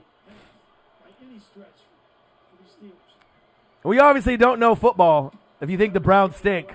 They got 10 wins already. No, I don't think we're going to line up and play each other based off the seedings and everything. I don't think that the Saints and the Bucs are going to play again, because the thing is I'll more than likely lose in the first round. So we won't play each other this year. Maybe next year. Pittsburgh Steelers, Cincinnati Bengals, live play-by-play and reactions with your boy Ryan and the Northwest Sports Fanatics. Make sure you guys subscribe to the channel. Smash the fucking like button either now or on your way out. Donate to your boy if you can, either on here, patreon.com/NWSF, or our GoFundMe. And if you're looking for merch, Northwest Sports Fanatic merch, link is below every video. On our YouTube page, follow me. Facebook, YouTube, Twitter, Instagram at NW Sports Fanatics. All right, we're going into halftime, 17-0. But remember, this was a score that the Falcons had on the Bucs, and the Bucs came back and won. But I don't think the Steelers are going to come back from 17-0. Wow. Steelers are in disbelief. They're like, what the fuck happened? What the fuck happened? They're like, yeah, we lost to Washington and the Bills, and they might be playoff teams, but the Bengals aren't a playoff team. They don't even got Joe Burrow. We're going to kick the shit out of them. And they look up at the score at halftime, 17-0. Man. Polly. You obviously don't know football, my guy. No clan in the building. What to do?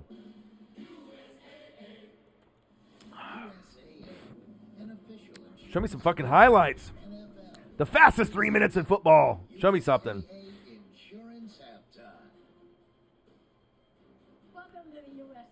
USAA. Let's go. Steelers, don't panic. You got to panic. Pauly Shore. Pauly, Jim Tan Laundry. Remember? Jersey Shore, Pauly. You're thinking Paula, 6 Inc. That would be a woman's name. Paula Abdul. Paulie would be a guy's name. Come on now. Pauly Shore. Pauly from Jersey Shore. Oh, Pittsburgh Steelers, the fall from grace. You guys still watch that trash called WWE? Come on, man. Come on, Calvin. Come on, Calvin. How good was the pay-per-view on the reel, though, on a scale? I've seen a little bit. I mean, for my friends, I haven't watched it all the way through. What would you give the grade on the pay-per-view? Obviously, I saw with the Fire and Randy Orton. I saw that. But overall, I saw the Charlotte Flair and Asuka. All right, Kenneth Samuel, calm down, my guy. I'm an AEW guy, though. Yeah, WWE is just, I don't know, just a storyline, no fans. I mean, NXT was pretty good for a while, but then AEW just started routing them. And then when they start getting up more of the talent, to come over, I think that eventually they'll have to open up a second show for AEW once they build the roster big enough. So they'll have AEW Dynamite, and they'll be able to have another show that could either compete with Raw or SmackDown in the future. So, I mean, The Fiend is really the only thing that WWE has anymore as far as, like, good storyline, talent, like a character. But beyond that, I mean, obviously Roman Reigns, it's not the same without the Shield. Seth Rollins and Dean Ambrose, when they had the Shield, it was good, but AEW has better storyline, better wrestling. Just everything is just better, in my opinion. Bang! My boy Joe Burns, $5. As a Jets fan, I prefer Fields over Lawrence. I'm probably going to sound stupid for saying that. Yes, take that back. You might have to donate another $5 just because you said that. Bro, Trevor Lawrence. You don't want Justin Fields. You'd rather go Trey Lance or keep Sam Darnold. Trust me. You don't want Justin Fields. You're in the Big Ten championship game against Northwestern, and you go for 0 touchdowns and 2 picks. Is that what you want on the Jets? Fuck no. You know what I mean? If you're not going to get Trevor Lawrence, you don't want Justin Fields. I'll tell you that right now. He is not good, all right? He's wildly overrated, and Ohio State quarterbacks have never panned out. Cardale Jones, Dwayne Haskins. I mean, if you're cool with a quarterback like that, and I know you're not, you're a Jets fan like me, like a Bucks fan. Normally our teams are horrible, all right? You need a better player, right? You have a better shot with like a Trey Lance or one of these other guys, coming out. I'm not sure if a Mac Jones, he's not going to be number 2 overall. You got Trask on Florida and some of these other guys, but there might be a free agent that you guys can get.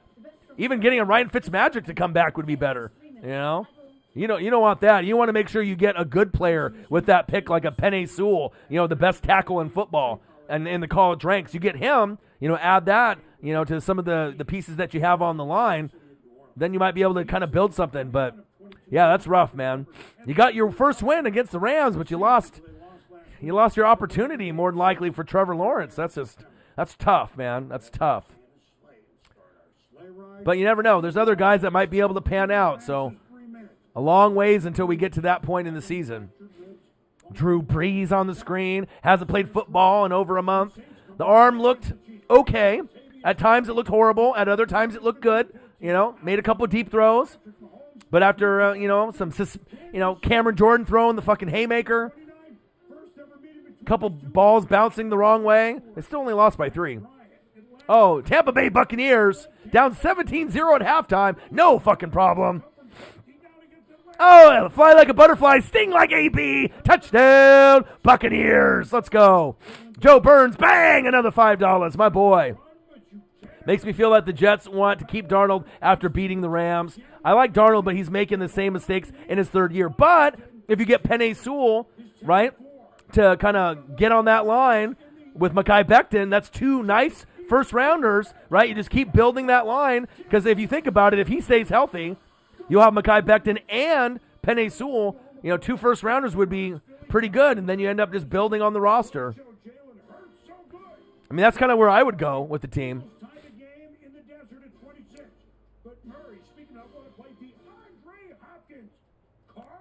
Cards.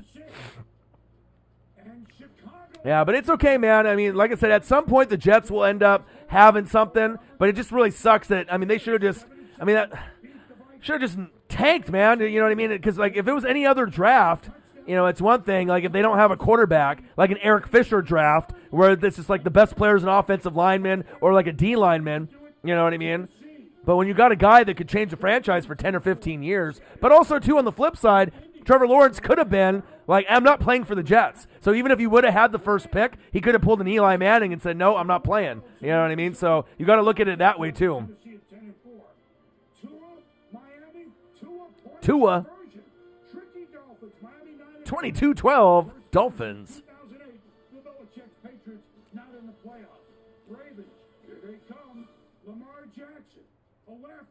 Lamar, 40-14. Dez with the touchdown. What are the Cowboys heating up at the right time?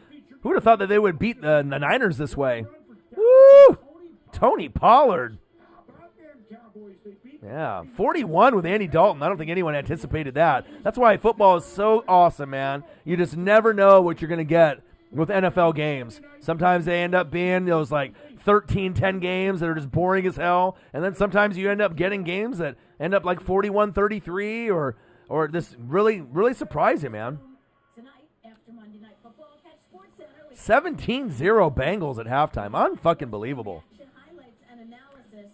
But we will see how the playoffs turn out. As we get into these last couple weeks, who are the top dogs, who are pretenders, who are contenders. And some of these teams that are contenders, they just don't have a defense. So that kind of worries me. But things will play out, and we'll be able to see. There's definitely going to be some upsets in the playoffs this year. I don't know who it's going to be, if it's the Ravens, the Colts, the Browns. Someone's going to upset somebody in the AFC. I have a feeling. I don't know who it's going to be, but someone is. And Tampa Bay, Seattle, and the Cardinals, they have a shot too. One of those teams might upset one of the top dogs. I don't know who it would be, but Matthew Stafford for the Bucks, we can't afford him. We already got locked in for Brady for another year. So after Brady, we'll see what's available. So Kenneth Samuel says, please, can I get a shout out? Of course. Kenneth Samuel in the building. Kansas City Chiefs. Chiefs Kingdom, stand up. What to do? Pittsburgh Steelers, Cincinnati Bengals, live play-by-play and reactions by the best on fucking YouTube. Your boy Ryan and the Northwest Sports Fanatics. Make sure you guys subscribe to the channel. Smash that fucking like button either now or on your way out. Donate to your boy if you can, either on here, patreon.com/NWSF, or GoFundMe. And if you're looking for merch, Northwest Sports Fanatic merch, link is below every video on our YouTube page. Follow me, Facebook, YouTube, Twitter, Instagram, at NW Sports Fanatics. So it shows I only have $5 on donation on my screen, but obviously we've gotten way more than that. 43 likes, smashes of the like button, so I appreciate that. Philville, $2. Philville, $2. Tighten Up, $1. Mahomie, $5. Jameson Meza, $10. Gerald Black and Gold Light Toast, $5. Joe Burns, $5. Joe Burns, $5. I'm not sure what you guys see on your screen. Does it show $5 on donations on your guys' screen too? 45 likes and $5 in donations and chat revenue. Is that what you guys see on your screens? I don't know what the hell's going on with YouTube. YouTube acting funny lately. Some of the fans aren't getting notifications. Some of the screens aren't updated. Appreciate you guys. The best fans on planet Earth, the Fanatic family. The best at throwing haymakers? I don't know. Cameron Jordan was pretty good at it yesterday. Hurt the team, though. Shouldn't have done that. At Crater Lake Spirits, we call it the spirit of adventure, where every piece of the journey is John Huff. like our rock and Appreciate you, my guy. old-fashioned 20,000 subscribers. Can't be wrong. Your boy puts in the time and the grind, baby. ready to drink. Yeah, it's tough. Got a full-time job, being a full-time YouTuber on top of that. It's tough. Ready to drink rock and ride from Crater Lake Spirits, the spirit of adventure. Hurry in for the Talking Year-End Sales Event, where it's the best time to buy. Used models, new models, 2020 models, even 2021 models. Birdman, what up, fam? What to do? How are ya? Just grinding, man. Find your perfect car at the price Grinding. 17-0. 13 convenient locations. You see two? Selection in the Portland Metro and Yeah, see, on my screen, like I said, I got a YouTube studio up here, and normally it updates for the likes and the chat revenue, but for whatever reason, it's just sitting at 5 for whatever reason. I don't know why the fuck it's doing that. So it's not necessarily what it is, but I don't know why it's just being this way, but I don't know, YouTube, what can I say?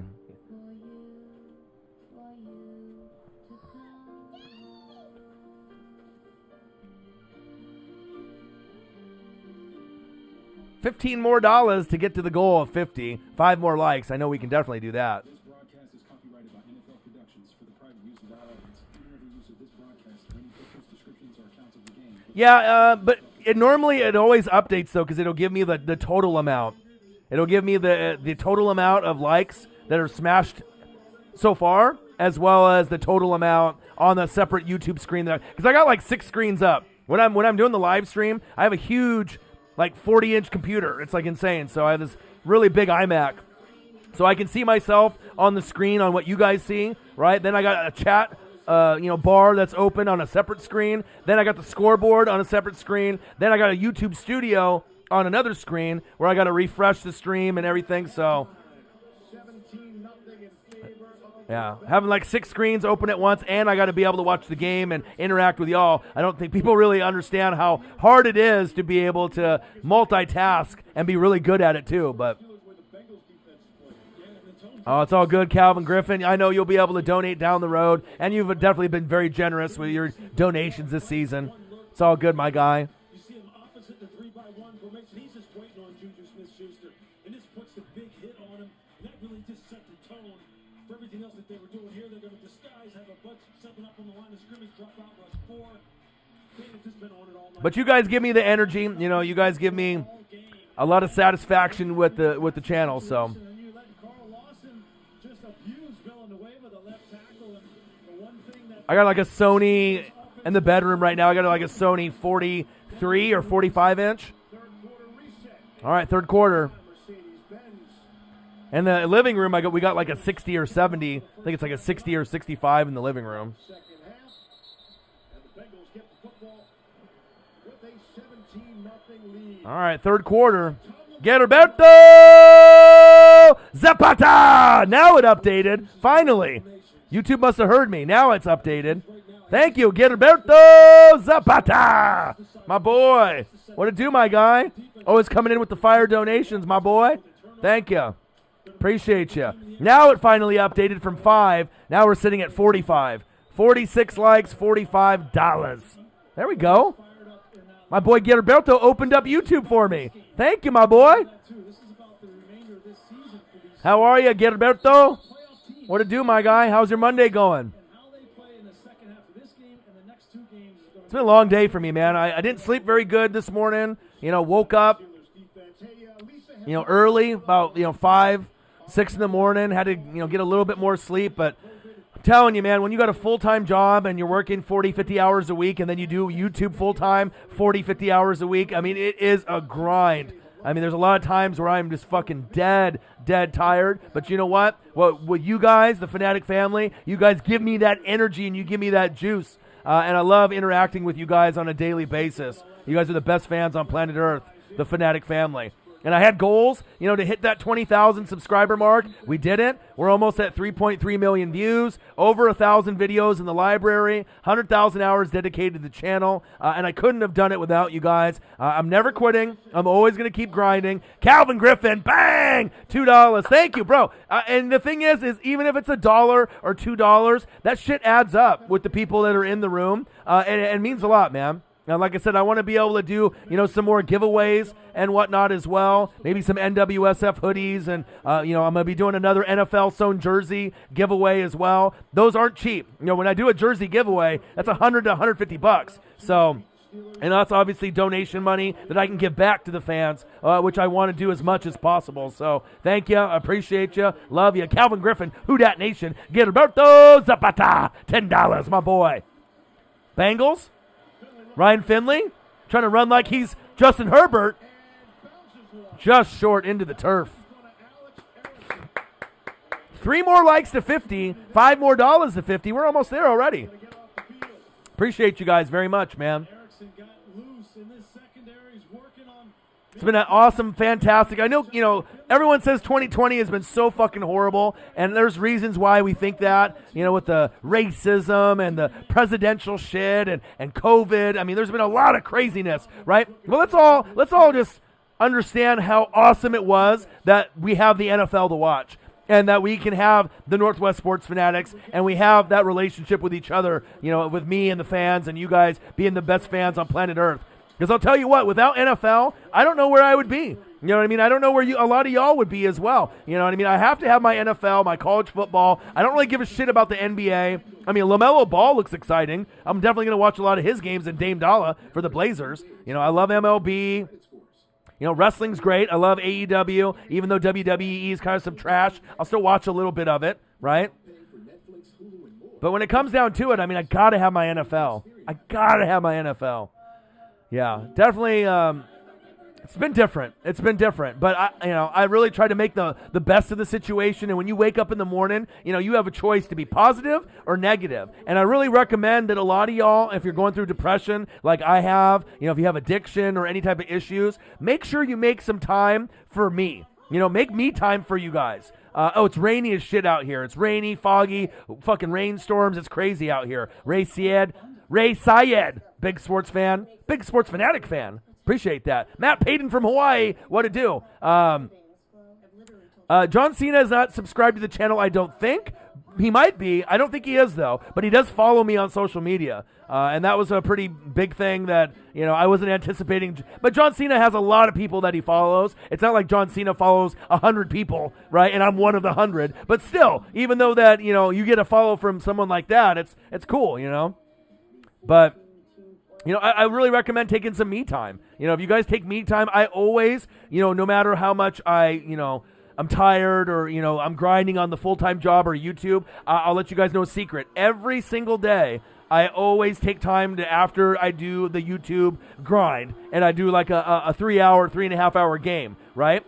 After that, I'll read NFL and go through all my social media feeds, but I always will watch Bob's Burgers, Family Guy, Simpsons. I always watch at least like one episode, a day of each one, just to make myself laugh and, to make sure that you can stay grounded and have some me time, whatever that show is, you know what I mean? The Neighborhood on CBS is funny. I mean, there's a lot of shows, Mandalorian, but I really recommend, taking some time for yourself, and every day, make sure you watch something and you laugh. At least once a day, you know what I mean? It's really healthy for the soul, especially in a crazy year that we have. And it's really made a difference for me. And I always do that every single day. No, it wasn't a random follow. I mean, like I said, if you grind, and like I said, you never know. I'm on Twitter all the time, and you never know, based on how hard you work, that you never know who's watching. Because we have, ESPN, NFL Network, Good Morning Football, EA Sports and Madden. A lot of people know who the Northwest Sports Fanatics are, athletes as well, that go onto YouTube and check out reaction videos or, play-by-play. It's not like no one knows who we are. I mean, there's a couple big YouTubers out there, that do this NFL thing, and there's about 3 or 4 of us, so I think we're pretty well known. I mean, if you got 20,000 subscribers or more, I mean, you're pretty established, so. Yeah, I'm hoping the Bengals will hang on to this lead as well.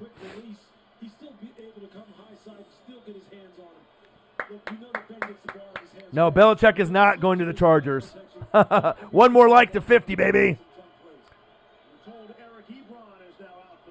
Oh, Ebron is out.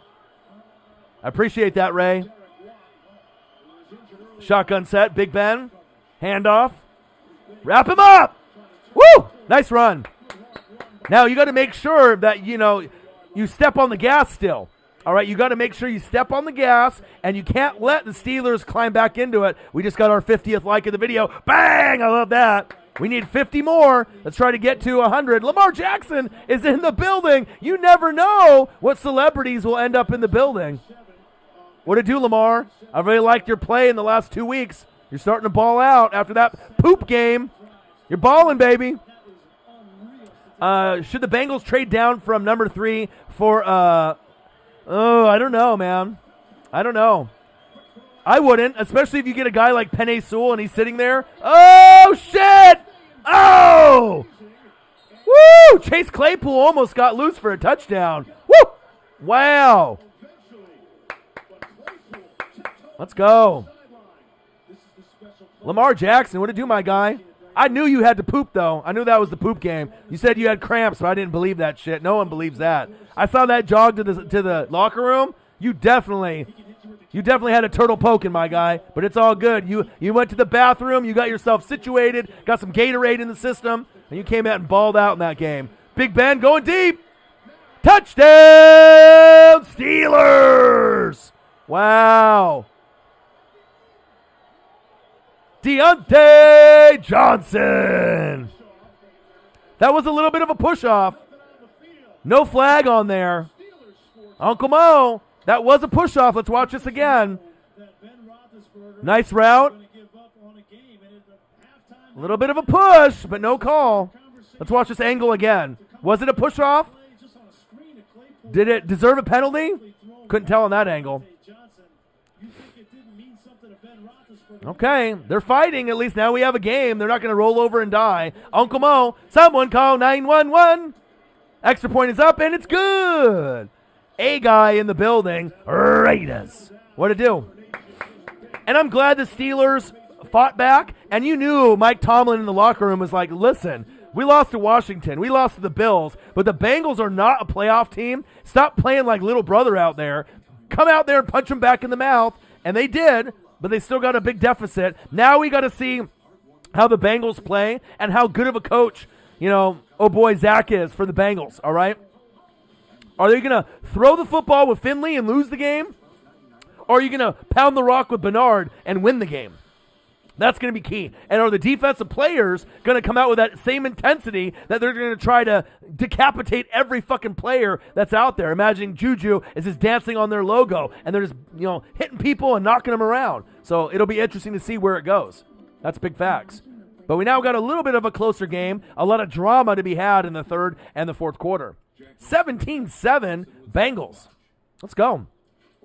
Pittsburgh Steelers versus the Cincinnati Bengals. Live play-by-play and reactions with your boy Ryan and the Northwest Sports Fanatics. Make sure you guys subscribe to the channel. Smash the fucking like button either now or on your way out. Donate to your boy if you can, either on here, patreon.com/NWSF, or our GoFundMe. And if you're looking for merch, Northwest Sports Fanatic merch, link is below every video on our YouTube page. Follow me, Facebook, YouTube, Twitter, Instagram, NW Sports Fanatics. NWSF hoodies available for purchase, $39.99. You look good, you feel good, you play good, just like prime time. Prime time, Deion Sanders would say.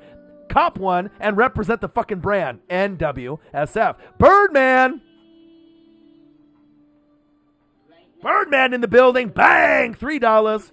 What'd it do, my guy? I absolutely love Jalen Hurts. They could have won that game. No defense really on each side. Kyler went off. Hurts went off. Fun game to watch. The highlight reel was insane. I really think that Jalen Hurts should be the future. They just named him the starting quarterback again. They're kind of playing around with Carson Wentz. I think at this point, even though the money is owed to Carson Wentz, I think you have something special in Jalen Hurts. He gives you kind of that Lamar Jackson, Kyler Murray kind of feel. He might not necessarily be as good as those quarterbacks yet, right? But he plays with a swagger. He plays with confidence. He's a happy-go-lucky kid. He's intelligent. The fans like him. The teammates like him. They're trying harder for him, putting out more effort. And basically, you got to roll with a guy like that. So I think that Jalen Hurts could be the Eagles' future. I really do. But also, looking forward, if Jalen gets to a point where he hits a wall, you know what I mean? There's going to be a time where he hits a wall and he struggles and plays bad, but maybe not as bad as Carson Wentz. To go from a guy that might be a top 5 player at the quarterback position to dropping down to being a bottom 5 quarterback. I haven't really seen guys drop off like that, but I think a lot of it is mental rather than physical. Because I think Wentz could excel somewhere else with the right coaching, but he's got to go see like a shrink or a therapist. You know what I mean? He got to get his mentals right because he ain't right there. But I love Jalen Hurts. He's been very impressive these last couple games. Win against the Saints, and even though you lost to the Cardinals, I thought he played well. Very exciting to watch. Must-see TV. I don't know if anyone really wants Wentz, though. I mean, if you go to the Colts, Frank Reich is there. That's the most, easy transition. Going somewhere that has an amazing O-line, Quentin Nelson. They have Jonathan Taylor that they can hand the ball off, Naheem Hines. You know what I mean? You got weapons there, Jordan Wilkins, right? You need a little bit more help with the wide receivers and the tight ends, but, that would be ideal spot for him. But I think Jalen Hurts has already solidified himself as the guy in Philly. Every day Carson Wentz goes and drives up to Philly, he has to see a statue of Nick Foles out in front when he got the Super Bowl, and he's got a guy behind his shoulder in Jalen Hurts. So, I think it's the beginning of the end. So, you'd rather have Winston than Wentz? Ouch. Ouch. That's brutal. Well, maybe this season it looks like that, but I think Carson will be able to revitalize his career somewhere else if he's got the right weapons around him.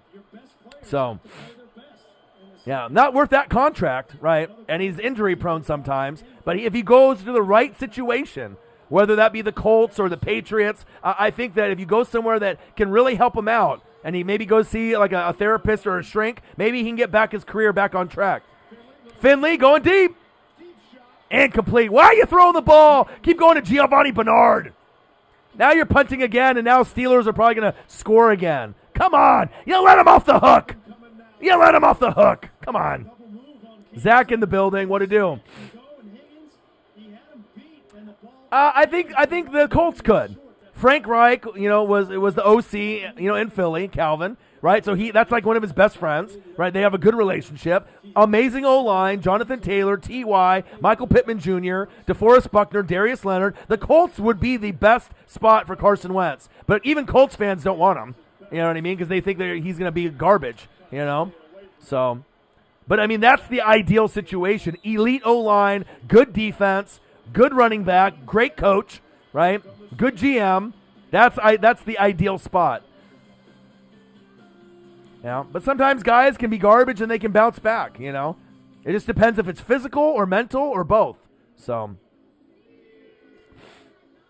Pittsburgh Steelers, Cincinnati Bengals, live play-by-play and reactions with your boy Ryan and the Northwest Sports Fanatics. Subscribe to the channel. Over 20,000 subscribers and growing. 20,000 subscribers, can't be wrong. The best in the fucking business. Your boy Ryan and the Northwest Sports Fanatics. Make sure you guys subscribe to the channel. Smash the fucking like button either now or on your way out. Donate to your boy if you can, either on here, patreon.com/NWSF or GoFundMe. And if you're looking for merch, Northwest Sports Fanatic merch, link is below every video on our YouTube page. Follow me, Facebook, YouTube, Twitter, Instagram at NW Sports Fanatics. Gang, gang, gang.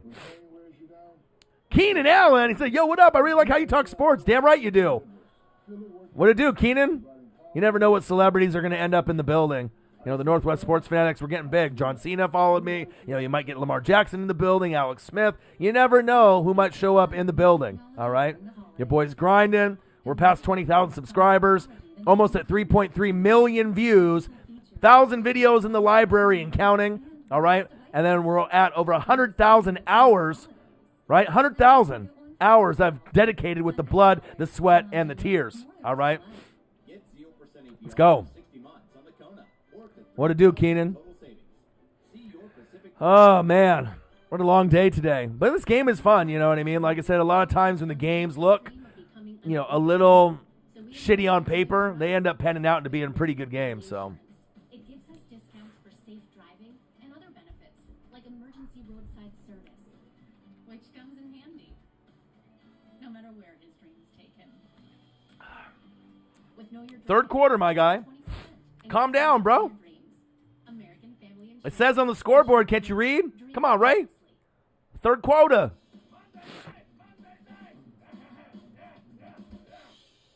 Muppet Night, huh? Some animal cousins may be hanging around. My concern is for Joe Hubbard, our camera operator. Joe, whatever you do, Joe, don't look behind you. Do not look behind you. Oh, Sasquatch. Oh, very good. The jungle here in Cincinnati. Here's Ben the Big Ben. on first down. Check down. Able to Ooh, hit him with the shake and the big. Skirt. Stunner's step, and he slips down. I mean, just a Let's go. life out of the Steelers. 17-7 Bengals in the third quarter. 10 minutes and counting. The Bengals punched them in the fucking mouth. Juju got fucking depleted. All their guys were. Eric Ebron fucking almost died. It was crazy in the first half, but now the Steelers got Uncle Mo. Uncle Momentum. Hello, hello, Uncle Mo. Uncle Momentum is in the building. Let's see if the Bengals can stop it. Snell. Right at the line. It's going to be interesting to see what we get.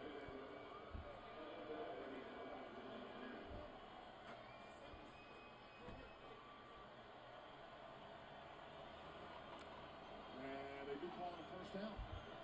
And they'll move the sticks. First down, Steelers.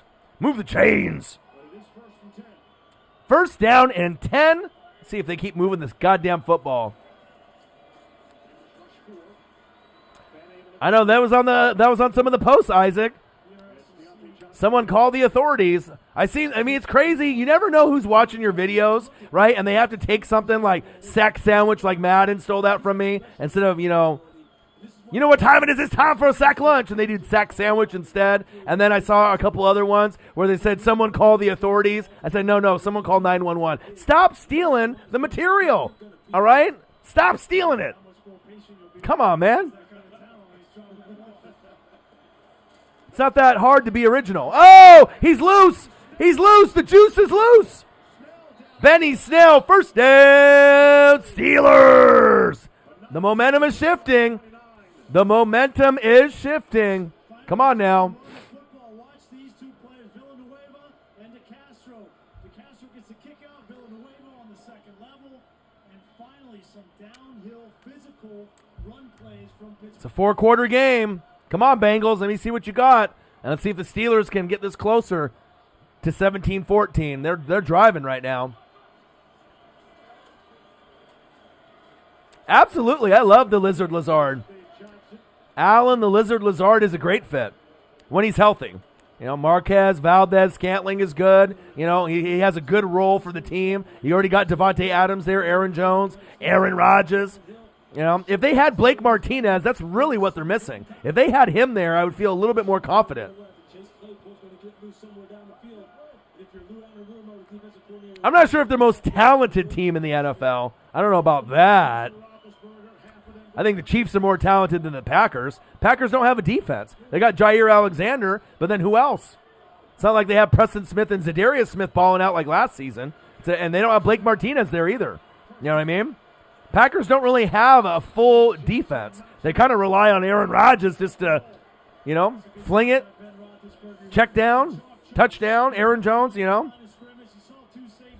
There's a lot of teams that have more talent, I feel, than the Packers, personally. I think the Chiefs have more talent than the Packers. The Saints have more talent than the Packers. I mean, they have good players all around. Not saying that the Packers aren't bad, you know. I do now. Good job, Steve. I love that sound. Nails on the chalkboard. Big Ben, pump fake, floater. Oh, shit! Something happened to my hands. What happened to my hands? Oh, Chase Claypool. Woo! Woo!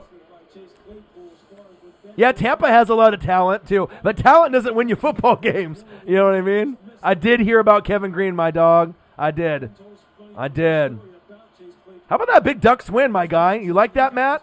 That was a great win against USC, man. And I can't wait to play Iowa State. I'll do a live stream for the Ducks in Iowa State. I think we got a shot to win that game. I don't think we'll, lose by a lot if we do lose. All right, Steelers, I see you. Yeah, but like I said, Pittsburgh's like Tampa in some ways. If you don't run the football effectively, you can have names on defense, but, you really got to bring it 4 quarters. You just can't, play defense for a quarter and a half and think you're going to win or not run the football effectively and win a game. You got to have balance to win. Yeah, I think we have a great shot to beat Iowa State in the Fiesta Bowl. I really do. But we need Kayvon Thibodeau to go off again, just like he did, to prove that he is the real deal Holyfield. 3rd and goal. Steelers in the red zone. Big Ben. Uh-oh.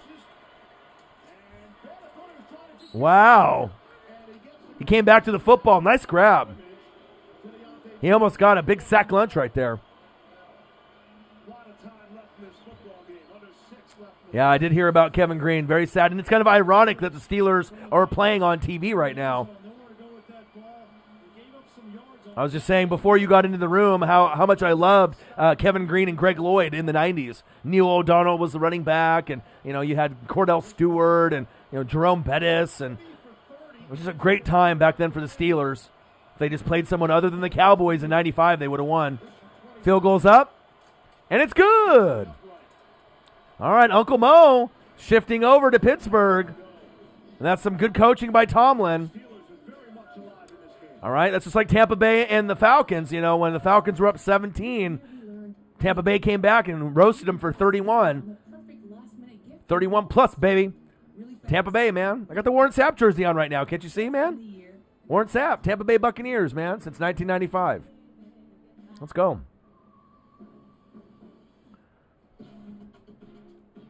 Pittsburgh Steelers, Cincinnati Bengals, live play-by-play and reactions with your boy Ryan and the Northwest Sports Fanatics. Make sure you guys subscribe to the channel. Smash that fucking like button either now or on your way out. Donate to your boy if you can, either on here, patreon.com/NWSF, or GoFundMe. And if you're looking for merch, Northwest Sports Fanatic merch, link is below every video on our YouTube page. Follow me, Facebook, YouTube, Twitter, Instagram, at NW Sports Fanatics.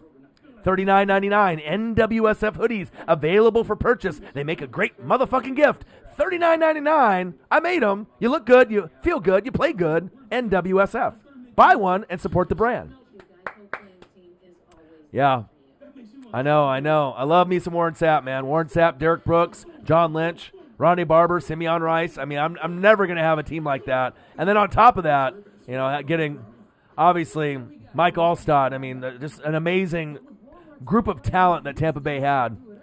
And then obviously with Monty Kiffin and John Gruden, I mean, that was special. That was special.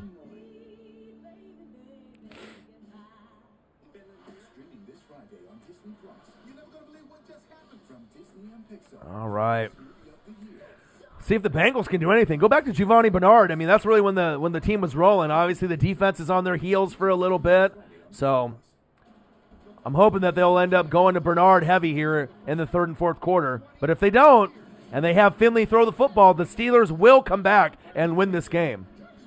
But even if they come back and win, I still am not confident in Pittsburgh doing anything in this playoff run. I think they're probably the weakest team in the playoffs once they get in. They might have a better record than a lot of other teams, but I think I would rather take the Colts, the Ravens, the Browns, almost anybody over there. Obviously Kansas City, the Bills, and the Titans. But the Colts and the Browns and the Ravens, I would probably take them over them as well. I think they might be the worst team in the AFC in the playoffs. So 1:30 in the morning. Thousands greeting them. First division title in 25 years. And Buffalo still has something to play for. As you look at the AFC playoff picture, so John Carroll and yeah, Raiders, they're not going to make it. They've had some ups and downs with Gruden this year, injuries, COVID. They'll be back next year. They'll be battling with the Chargers once they get rid of Anthony Lynn. But Ravens are getting hot at the right time. They're going to win their last 2 games. They're going to be 11-5. Browns already got 10 wins. Colts have 10 wins. They look good. Bills look great. Chiefs look fantastic. Titans look good. So we're really going to have a fun playoff push. I mean, it's going to be so exciting. I can't wait, man. Finley, what are you doing?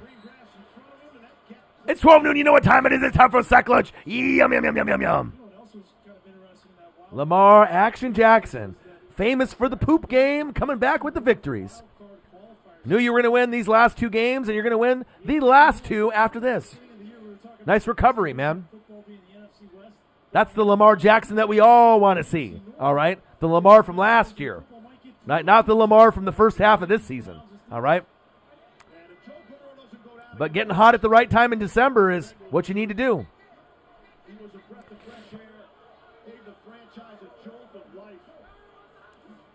Let him know, Kip. Woo! Big hit. Might have been a little late there by 3-4. Whoa. Whoa. Yeah, Kip, that ain't going to happen. Baltimore ain't going to beat the Chiefs. Come on, man. Chiefs are winning the Super Bowl, my guy. I don't know how many times I got to keep telling y'all. Of course, we want to have hope as our teams, if we're not Chiefs fans, that our teams can get to the Super Bowl and win. But, I mean, think about it. The Chiefs have lost 1 game in 2 years. I mean, there's nobody better in the fourth quarter than Patrick Mahomes. And they got the number 1 OC in Bieniemy, number 1 tight end in Kelsey. I mean, obviously, Clyde Edwards-Helaire, going down with that high ankle sprain. But you got Le'Veon Bell now. So it's, I don't know, man. It's going to be very, very tough. Very tough. Yeah, just not on the same page with AJ Green. You see a split safety back here. When you see a split safety, you're expecting the thing is, though, also, Isaac, if Baker would have went to the Bills, right, or Sam Darnold would have went to the Bills, we'd be talking about them today. Josh Allen just went to the best team. Same thing with Lamar. The Browns didn't really have a whole lot back then. And Sam Darnold's on the Jets. Sometimes it's coaching and personal development, but it also depends on who's around. I mean, the Bills already had a defense and already had a good team before Josh Allen got there. You know what I mean? You put anybody on that Bills team and they would succeed. I mean, you're going to get different results, with Sam Darnold or Baker Mayfield or, Josh Allen or Lamar Jackson. But you can't tell me if Lamar Jackson would have went to Buffalo and Josh Allen would have went to Baltimore that you still wouldn't be getting highlight plays. I mean, they would have been awesome if they flip-flopped. Even Baker Mayfield and Sam Darnold maybe not as good with the Browns and the Jets. But if you put Sam Darnold on Baltimore or if you put Sam Darnold on Buffalo, you're going to get a lot better results. I'm telling you, man. You know what I mean? It's like, obviously, it's easy to gauge when they're on a shit team. But now the Cleveland Browns, they drafted O-line, Jedrick Wills Jr. from Bama, brought in Jack Conklin, got rid of the bummy-ass Coach Kitchens, right? Brought in the right one, and now you're starting to win games. Because that's what the Browns needed, a better head coach. Stefanski is the one, man. He was the OC for the Vikings when he got Stephon Diggs to be one of the best deep threats. So obviously he knows what he's doing, and now we're going to get the Browns and the Bucs in the playoffs. So it's nice, man.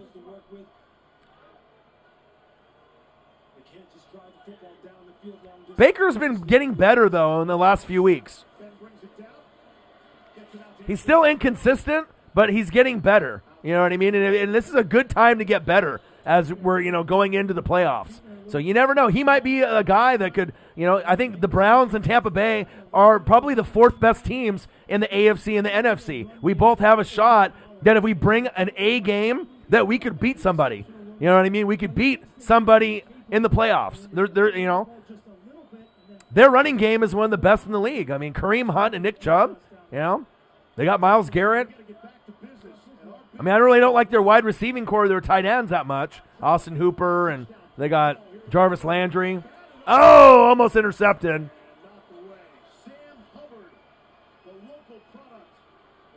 Sometimes you just need to have better coaching and better players around you, And then you need to rack up a couple years of consistency.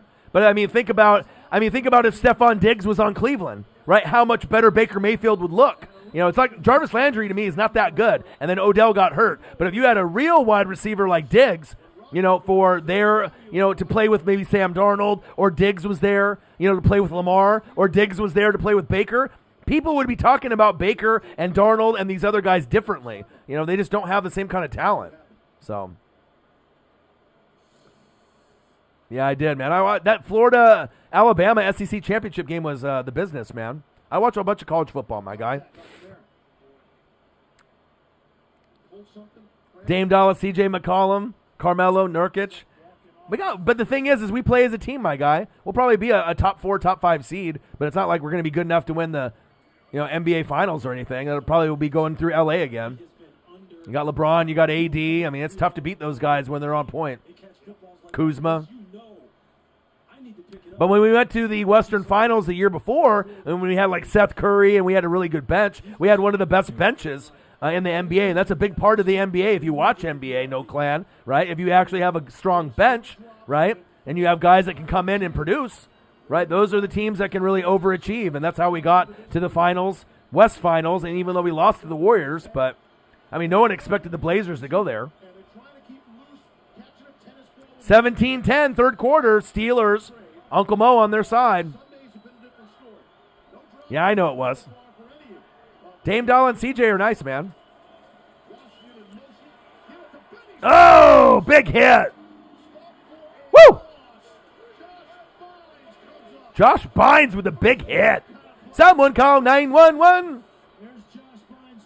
What about LaMelo, though? LaMelo and his passing, man. I haven't seen someone pass like LaMelo since like Steve Nash or Jason Kidd. He's must-see TV, even if you don't like the Hornets or you're not really a big fan of the Ball family. But, I mean, that's what's going to bring the NBA back. LaMelo and Bronny. Once Bronny comes back and comes into the league, and maybe LeBron is still around and he can play with his son, Bronny is going to sell a lot of jerseys. His cards are going to sell for a lot. His autograph's going to be worth a lot, right? Just like LaMelo Ball shit right now is the hot item.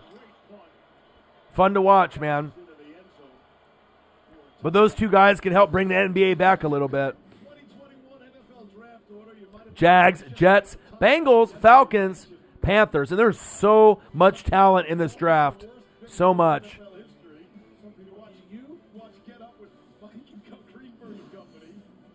Trevor Lawrence, Penei Sewell. What I tell you guys, I told you guys so often. Look at that. Mel Kiper's got him at number 2. The best tackle from Oregon, who opted out. Justin Fields, garbage. Devontae Smith from Bama, awesome. And Jamar Chase is off the chain, too. The only one that doesn't deserve to be in that top 5, Justin Fields. I would be shocked if Justin Fields actually pans out in the NFL. 4 of those 5 are awesome, but I don't know if Justin Fields pans out unless he has the right coaching and the right supporting cast. He needs more help than those other 4. Smith, Jamar Chase, those guys are money. They're going to be like Justin Jefferson. They're going to be money. Penei Sewell, he's the next big thing at tackle. Like we're talking possible Hall of Famer. He's that good. And Trevor Lawrence, we already know he's got potential to be a top 5 quarterback, right, with Justin Herbert next season. Might not be right away, but I think Trevor Lawrence, you give him a couple years, he might be a top 10 quarterback in his first year, and then like Justin Herbert was and Joe Burrow was, and then, give him a couple years. But, I mean, you got Patrick Mahomes, Aaron Rodgers, Russell Wilson, Josh Allen, and then you have Kyler, Deshaun Watson. But Justin Herbert, he's on the cusp. He's on the cusp of taking maybe Deshaun Watson or Kyler's spot, So he might be the 5th best. We'll see, especially with what Josh Allen does in this playoff push. But he's starting to cement himself as a top 5 quarterback right now, too. Josh Allen, Deshaun Watson, Kyler Murray. I don't know. I'm thinking if I had to choose between those 3 guys, man, that's tough. I mean, all of them are super talented. But Josh Allen is the hot product right now. Kyler was until he had that AC joint injury. But he had a great game yesterday. Starting to get back into that mode. Finley. Oh, shit! Someone call 911! Damn! He got fucking popped by 3 people. Holy shit! Oh! Oh, shit! Someone call 911! That was a pop. That was a pop like we saw in the first half. Holy shit! Man. Fucking crushed him. Oreo cookie. Sandwich. Left side, right side, and the front. Holy shit. When we saw Patrick Mahomes get smashed by T-Rex yesterday, it was from the front and the back. God damn. That was from the left, the right, and the front. I mean, the only part they were missing was the back. Jesus Christ. How many injuries are the Pittsburgh Steelers going to have at the linebacker position? Wow. Playing without Devin Bush, Bud Dupree, Robert Spillane, Vince So many injuries. had to move Marcus from safety down to linebacker. Man, oh man. Crazy.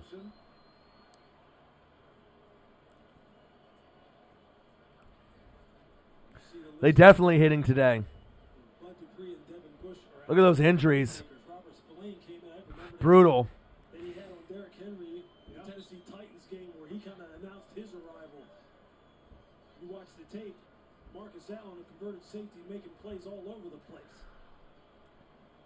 This game's good. I don't know if it's better than the Saints and Chiefs. I really enjoyed that game, Isaac.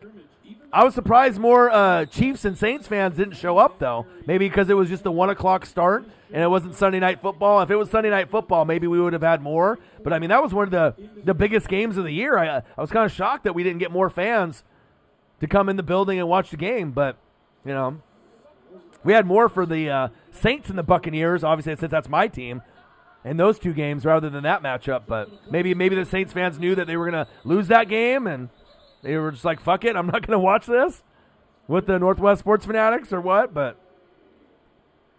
I enjoyed the game, though. Trying to get a hard count and take a shot downfield. Ravens-Browns was good. What about the Raiders and the Chargers in overtime? That one was probably better than those games. I mean, Ravens-Browns was good, and it was back and forth. Chiefs-Saints was good just based off the talent that was on the field. But I think that Raiders-Chargers was just as good as those two games, if not better, personally. That had a lot of excitement in it, and it went to overtime. Jared Goff. And, of course, Zach Taylor is the former quarterbacks coach of the Rams. Had good success with Goff there, trying to work some magic with Ryan Finley now. All right, third quarter almost about to end. I give Zach Taylor credit. You know, this is it's been a good game. Towards the end of this third quarter, they're in position, up 7 against the team that has had your number for many All right, end of the third quarter.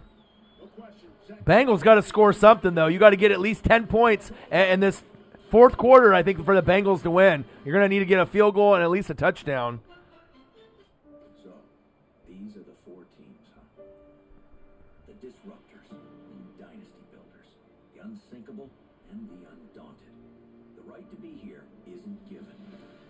It's won.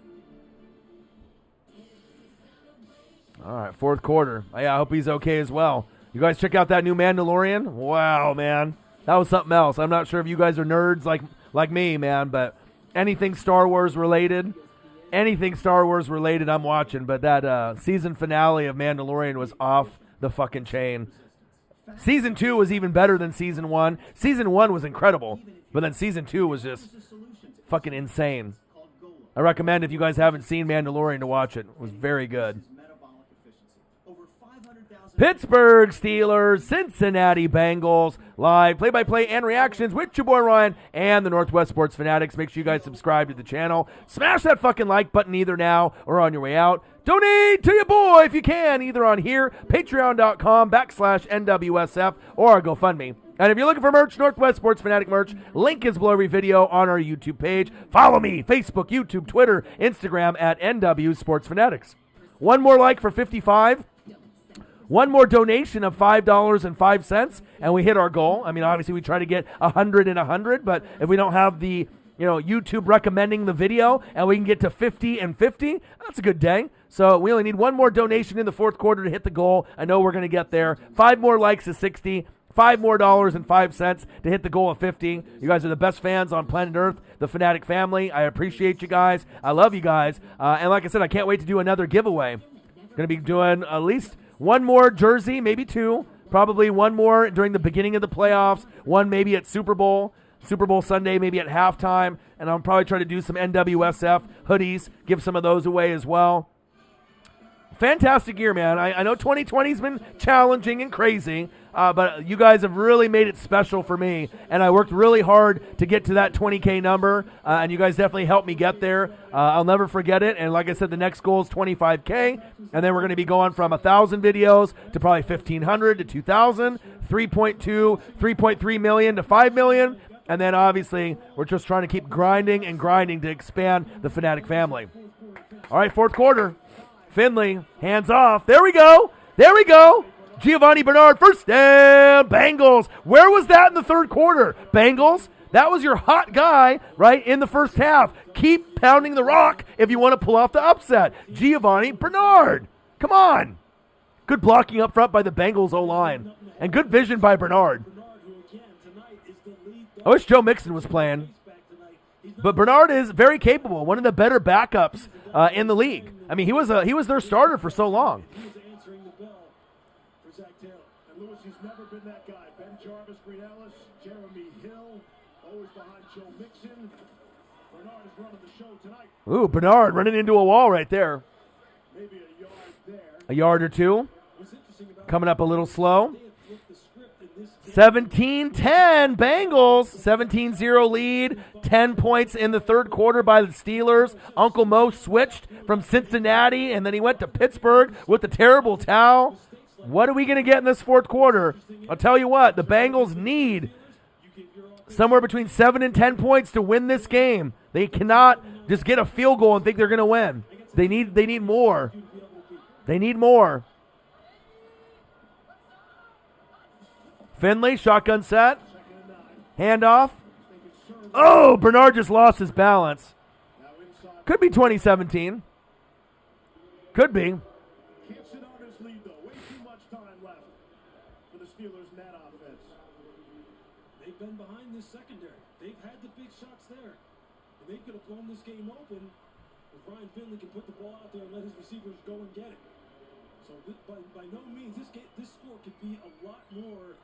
The margin could be much greater. Said, don't pull a Falcons. Huge third down here. All right, big third down for the Bengals. Come on, Finley. We know you're not very good of a quarterback. I seen you at NC State. And no Tyler Boyd either. Yeah, we need Tyler Boyd out there. That's rough. Oh, Finley with a run. Oh, wow. First down, Bengals. Ryan fucking Finley. Just like WWE back in the day. Fit Finley. Okay. Ryan Finley. It was wide open, though. Good awareness right there by Finley to hit the hole. Great vision right there. Let's go. I agree. They're, like I said, they're the biggest pretender in the AFC. I think any team that makes the playoffs can beat Pittsburgh. That's sad. For as great of a team as they had for the first 10 or 11 weeks, you know.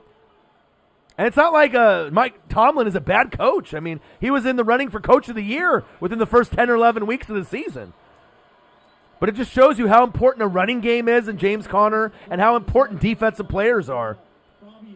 Packers are going to take the number 1 seed. It's going to run through Green Bay. And that might be very tough for the Rams, the Saints, the Bucks, or any other team, Seattle, Arizona. It's going to be very, very tough to beat Green Bay in Green Bay. Lambeau Field in that cold. They got an excellent shot to make the NFC Championship game, and they got an excellent shot to represent the NFC in the Super Bowl against the Chiefs. I mean, if it's not the Packers, it's going to be Saints or Rams more than likely. But Aaron Rodgers is the MVP, and if he plays like an MVP, he can get there with Mahomes. Go, go, go! Touchdown! Bengals! Fit Finley? No, no, no! Ryan Finley! Bang! Let's go! He was pretty good at NC State, but he's not a good NFL quarterback. Oh, baby. Let's go, Bengals. I said you need to score points, and they did. Woo! Let's go. Well, I think the Packers, I mean, you know, you got a matchup that you're going to win this weekend, and then I think you got the Bears, right, on the last week. You can beat them. The Bears are getting hot at the right time. Jose. Hey, I got to get excited when a guy makes a play like that, right? What am I supposed to do, not react? Come on, Jose. We're not talking about the Vikings right now. We're talking about the Bengals. The Bengals. Good job, Finley. Again, Pace on Muppet Night Football. On Muppet Night. 24-10. Penei Sewell is going to be a monster, man. I'm telling you.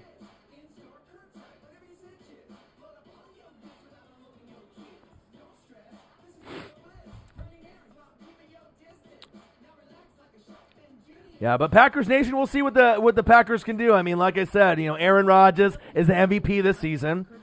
Mahomes will probably get second, in the voting, but I ultimately think the Chiefs are going to win the Super Bowl, and then he'll get Super Bowl MVP. But, like I said, the most entertaining matchup for fans that are not fans of the Chiefs, the Packers, the Rams, the Saints, or any of it, if it's just outsiders looking in, as far as fans or people that don't watch football, the best matchup that we can have in 2020 is going to be the Chiefs versus the Packers. Mahomes versus Aaron Rodgers. You have the two best quarterbacks going at it in the Super Bowl. That's going to get the most ratings. That's going to get, people excited. I mean, obviously the Saints fans would be disappointed, right? Rams fans, Bucks fans, Titans fans, Bills fans, all those other fans would be disappointed. But if we're talking about just excitement, with a lot of scoring, you know what I mean? The game could get into the 30s or 40s.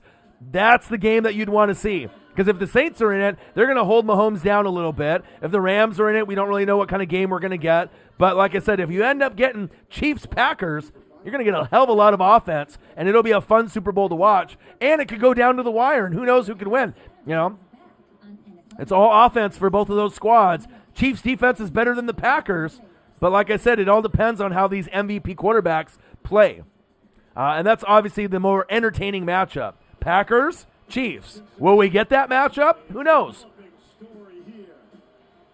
It'd be kind of going against the grain, saying that, teams with really elite defense, because the Saints and Rams got a D, but they can still lose football games. On the AFC, I mean, there's not really teams that have D. Bills don't really have a consistent D. The Browns don't. The Titans don't. So, I mean, if there was a team like the Saints in the AFC, right, that could challenge the Chiefs defensively, then you could be like, okay, maybe they'll get knocked off. But if you're going points for points, like if Josh Allen's going right at Mahomes, you're not going to win that.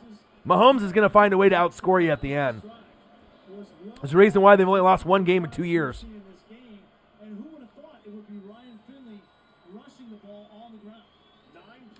24-10 Bengals.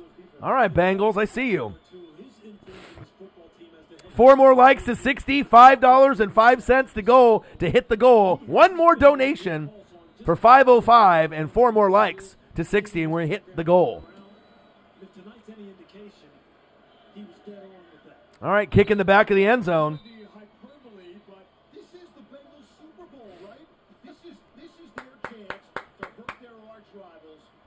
Joshua Overton, Kansas City Chiefs. What to do, man? Oh, yeah, absolutely, man. Super Bowl, back-to-back, baby. A lot of these other guys in the room, and, after I do all the games, I did the Chiefs and I did the Saints live stream. Fun game to call, let me tell you. And I can't wait to be able to watch them make their way all the way to the Super Bowl and get Mahomes with that Super Bowl MVP, my guy. And I said it all the way from the beginning of the year. That's big facts. Shotgun set, Big Ben. Benny Snell rumbling and bumbling for about 4 or 5. Good to hear from you, Joshua. I can't wait until we start hitting the playoffs. Man, it's been great, man, to go through all the past years, and now you got literally the best player in the NFL. It's a bittersweet, to go from the Steve DeBerg era, and then to go to Elvis Gerbach and all this, and now you're where you're at with Patrick Mahomes. A lot of people are jealous, but, hey, this is the future of the league, and it will be for a long time. That's big facts. Fat City Saint. He said, hey, man, we could beat the Chiefs, bro. Not so fast. Well, you guys were close, right? You guys were close. But the thing is, in the fourth quarter, no one's better than Mahomes. It's just tough, man. Tyreek, right? The fastest player, Travis Kelce, the best tight end. You got the best OC and Bieniemy. Mahomes is the best quarterback. I don't know, man. Tyrann Mathieu is probably the best safety right now. I mean, you got Kevin Byard and you got Jamal Adams, but I think Honey Badger, game for game, I think I would rather have him than anyone at the safety position. As great as Jamal Adams is, Honey Badger is very valuable. Juju, first down, Steelers. But we'll see.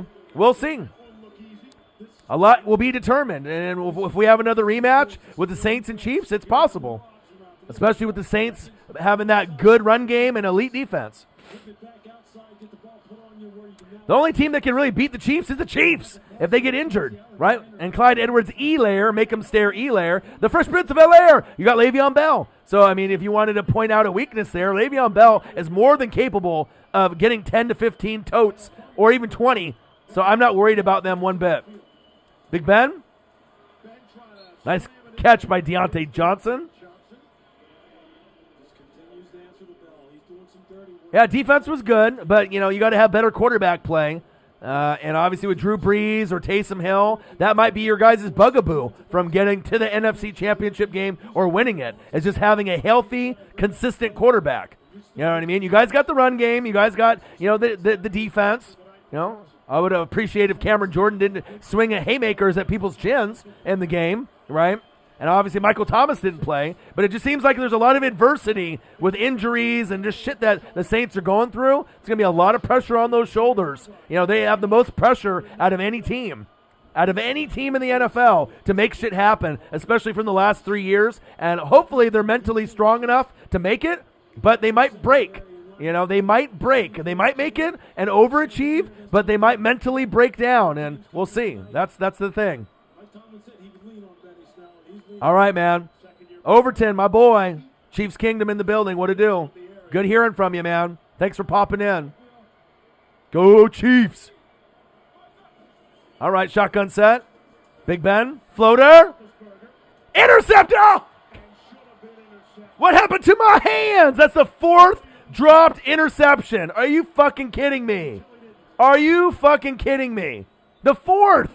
Jesus Christ. Come on, Bengals. That's why you guys don't play wide receiver. Incredible. How do you not catch this? He's wide open by himself. Fuck. That could have been the game. Jesus Christ, I could have caught that. God damn it. Yeah, Drew isn't healthy yet, Fat City Saint. If any team has a shot at this point, I know the Rams lost that horrible game to the Jets. I still like their chances, to rebound and get to the NFC Championship game. But if they fall up and they stumble any bit, then it might be Packers Saints in that NFC Championship game. And who knows, anything can happen. But the thing I love about the Saints, right, is they got a great running game with Latavius Murray and AK-41, the alien, and they got a great defense. And if you got a great defense, right, and you got a good running game, anything is possible. So, I don't know what happened to his hands. Incredible.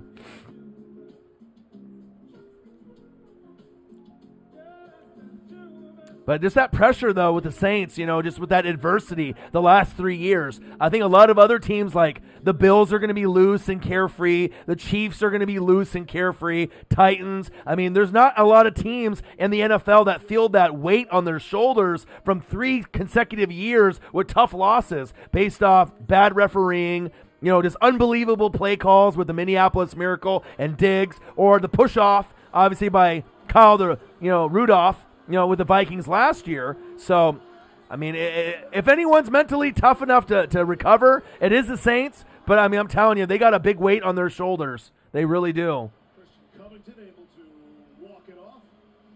But like I said, me being a Bucs fan, I can't, not discredit greatness. They're a great football team. And you're not going to hear any Bucs fans say that on planet Earth besides me. I just spit straight facts, baby. Yeah. At this point, they have the best shot to get to the NFC Championship game out of any team in the NFC. They have the strongest roster from top to bottom compared to the Rams, the Packers, the Bucs, the Seattle Seahawks, the Cardinals. Player for player, when their guys are going, T-Rex, Demario Davis, Cameron Jordan, the Jenkins bros in the back, everyone they got on offense. It's just they need to get healthy. They need to be healthy dogs. So, shit. Mario Cristobal is doing a great job. I'm a guy on YouTube. I call games, my brother. I do reactions and call games. I don't need to be a head coach. Big Ben. Chase Claypool. First down, Steelers. They need to hurry. We hit 60 likes. I like it. 10 more for 70. $5.05 left to hit the goal in the donos. One more dono to hit the goal of 50. All right, 7 minutes left. 24-10, Bengals. What a game. Shotgun set. Big Ben. Chase Claypool, gain of 8. Davenport is as well. That's the only thing that really, holds the Saints back is injuries. Sometimes it's bad play calling by Sean Payton, which is very questionable at times, right? But it's always, Drew Brees or AK-41 or Michael Thomas or this guy or that guy. So, Crystal Hayes, she says Tampa Bay needs help. All right, Big Ben, Uncle Momentum. Someone call 911. Not someone call the authorities like I've seen on social media. Come on. So many people can come up with their own material. You can't just change one word from what I say and make it original. Come on. Social media, you're better than that. Someone call the authorities. Stop stealing my shit. Come on. Nice defense there by the Bengals. Slapping that down. All right, here we go. Steelers in the red zone. 3rd down and 1. Do you pound the rock right here? Or do you throw the football? Oh, missed tackle. Nice. Bengals with the stop. Wow. Woo. I know, someone called the authorities. Like, really? The things I see for like sack lunch, sack sandwich, I know where you're getting it from. So it's like these people act like I don't see it. You know what I mean? I'm on social media all the time, on Twitter, Instagram, Facebook. The only thing I'm not on is TikTok. I don't do that, right? But if I'm on Twitter and I see that shit, come on, man. Someone call the authorities. 4th down and 4. Play clock at 3, 2, 1. Big Ben, floater. Flag on the play. Oh, wow. Wow.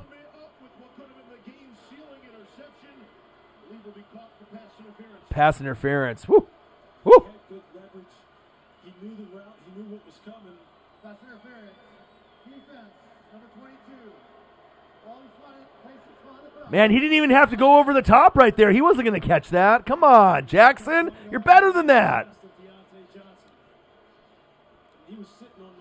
Yeah, let him know, Crystal. Hey, often imitated, never duplicated. I guess that's what happens. A lot of these other YouTubers out there or other, channels out there, other social media outlets, I guess it's hard to come up with original material, I guess. I don't know. Hand off up the middle. Touchdown! Steelers! But no one is like the Northwest Sports Fanatics, so I understand why they steal my material or try to switch it up and act like I'm not going to find it. All right? I get it. These other guys, they don't have the brains for the operation. All right? But I'm always coming up with new gimmicks, nicknames, catchphrases. You got to keep it fresh, man. You don't want to copy anyone else. You want to be an innovator. Not a slang stealer like a lot of these trolls. Extra point is up.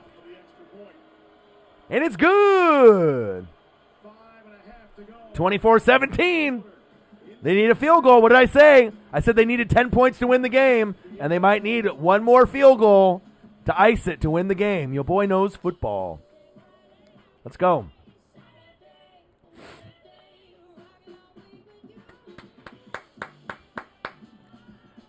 I think Zach Taylor, I don't know if he's a great coach. I mean, if you had Joe Burrow, still there, he'd be balling out. He'd be competing with, Justin Herbert and Justin Jefferson for the Rookie of the Year. I mean, Burrow's amazing. I love Burrow, and I hope he comes back, healthier and stronger than ever.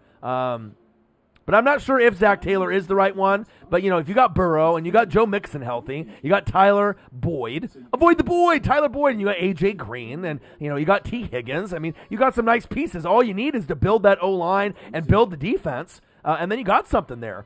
I mean, you got a tough division, right? But if you draft correctly, you know what I mean, and really build that O-line and get a couple Pro Bowlers on the line and beef up that defense, the Bengals could be a 9 or 10 win team in a couple years. But, it's a tough division. Cleveland's getting better. Ravens are good. You know what I mean? And Steelers. I mean, that's a really, really tough division. Even if Cincinnati really balled out and drafted well, I mean, you could still end up 3rd or 4th, just with all that talent in that division. Same thing goes with the Niners, Seattle, Arizona, and the Rams. Tough division, All right, Kip. I got you. Pittsburgh Steelers, Cincinnati Bengals, live play-by-play and reactions with your boy Ryan and the Northwest Sports Fanatics. Make sure you guys subscribe to the channel. Smash the fucking like button either now or on your way out. Donate to your boy if you can, either on here, patreon.com/NWSF, or our GoFundMe. And if you're looking for merch, Northwest Sports Fanatic merch, link is below every video on our YouTube page. Follow me, Facebook, YouTube, Twitter, Instagram, at NW Sports Fanatics. We hit 60 likes. I like that. $5 more to hit the goal for 50 and 50.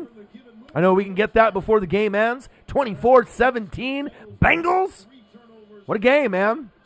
Monday Night Football. And we got we don't have any Thursday Night Football. So I gotta get a storage unit to open up to get some of my, toys and merch. So I'm going to try to do some reaction videos on maybe Tuesday, Wednesday, Thursday. But there's going to be a day where I'm going to have to take some time to do some moving to get some stuff into a storage unit. Other than that, there's some games on Saturday and games on Sunday, but I'll keep it moving throughout the week. So I'll still be putting out some material Tuesday, Wednesday, Thursday, Friday. So As for Finley, he's made some plays in this game.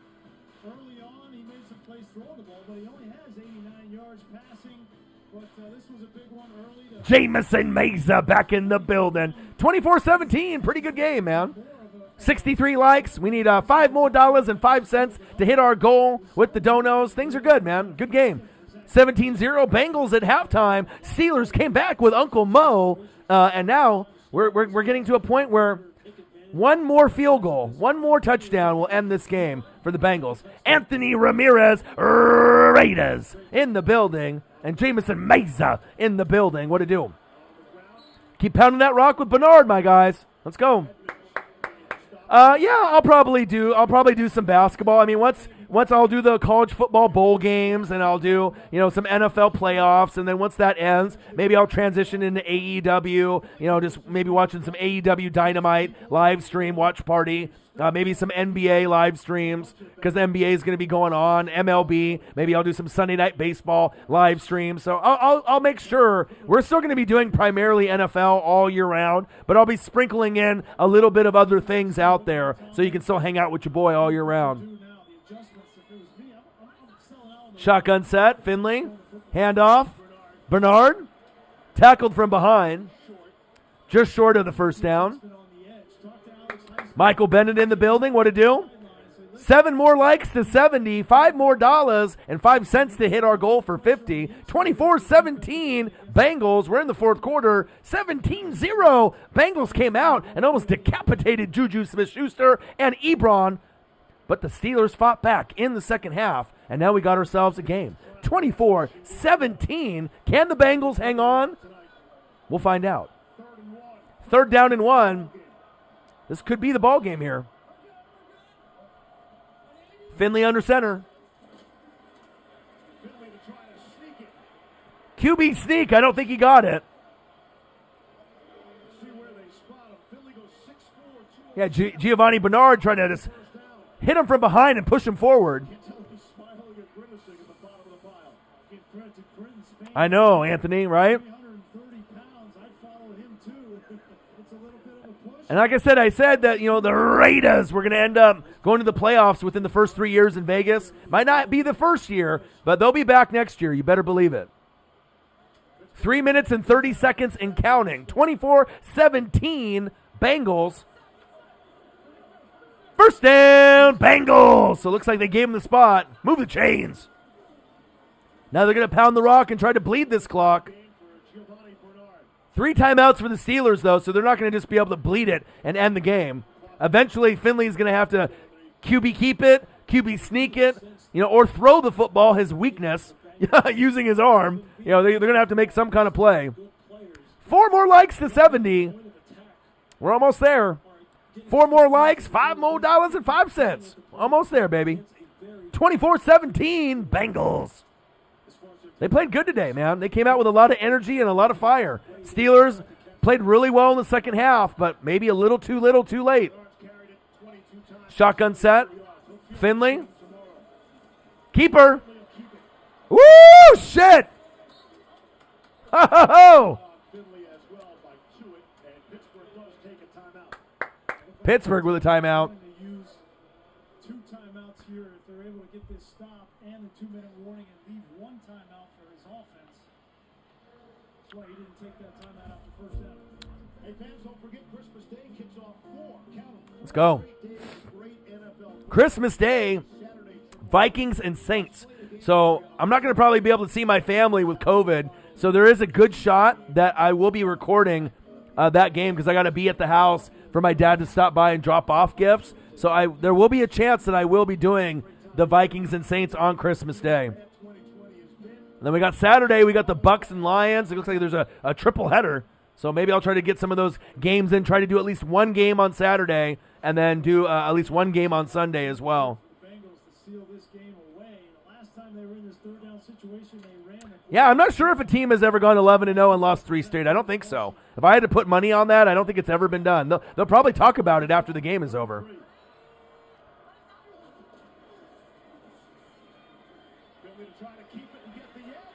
Oh, good tackle by the Steelers.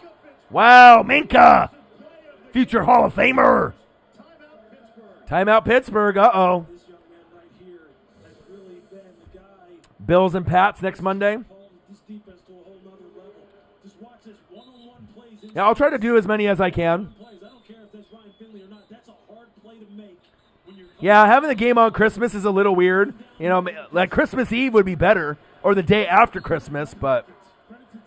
Well, the thing is, if the Steelers win the game, they're not going to go for a 2-point conversion, so they would have to get a touchdown here, right, and then go to overtime, more than likely, and anything can happen in overtime. So it is still possible the Steelers come back and win. I mean, I don't know if they have the balls to be like, you know what, we're going to lose this game anyways, and pull a John Gruden, and then get the touchdown and go for a 2-point, and then get it and win the game. I mean, I've seen teams do it, but, I mean, you got to have an extremely big set of watermelon balls to go for it on a 2-point conversion. Because if you don't get it and you lose, everyone's going to be on your ass. But if you get it and win, you look like a fucking genius. So, yeah. Thanksgiving, yeah. But that Thanksgiving is a tradition. I'm not sure if Christmas football games are a tradition, It's like always seeing the Lions and Cowboys on Thanksgiving. It's like football, family, and food. I mean, that Thanksgiving's my favorite holiday for those reasons. The family, the football, the food, all together, those 3 Fs. That's nothing better, man. Let them know, Kip. The hardest working motherfucker on YouTube. Me. Northwest Sports Fanatics, baby.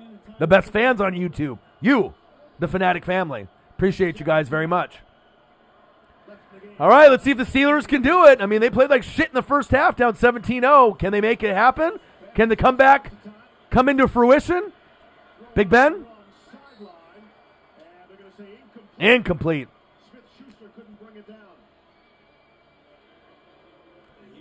All right. 2 minutes and 9 seconds left. Second down and 10. 3 more likes to 70. $5.05 left for the goal on the donos. We are almost there. I like apples. 77 in the building. What to do? All right, here we go. Second down and 10. Big Ben. Trips right. Big Ben. Incomplete. Wow. Wow. Let's go. 24-17. Good football game today. On paper, it looked like the Steelers were going to win, by 13, 14, 17. Let's go.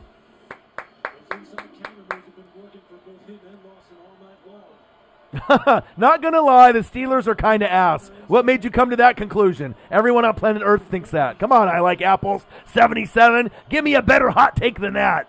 Come on. Big Ben. Shotgun set. Pointing. Going deep. Babe Ruth calling a shot. Oh, incomplete. Woo! Phillips with the deflection. Let's go. Ba-ba-ba-ba. Do-do-do-do-do. Do-do-do-do-do-do-do. Wow. Let's go.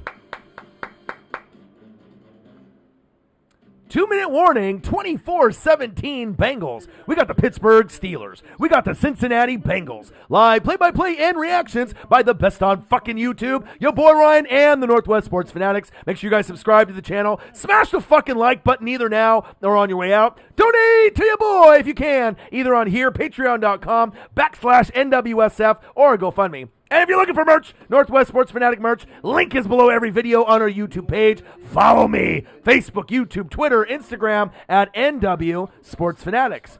Hoodies are available, $39.99. They are selling well. Buy one, represent the fucking brand. You look good, you play good, you good, you good, you so good. $39.99 NWSF, represent the fucking brand and represent your boy, the NWSF.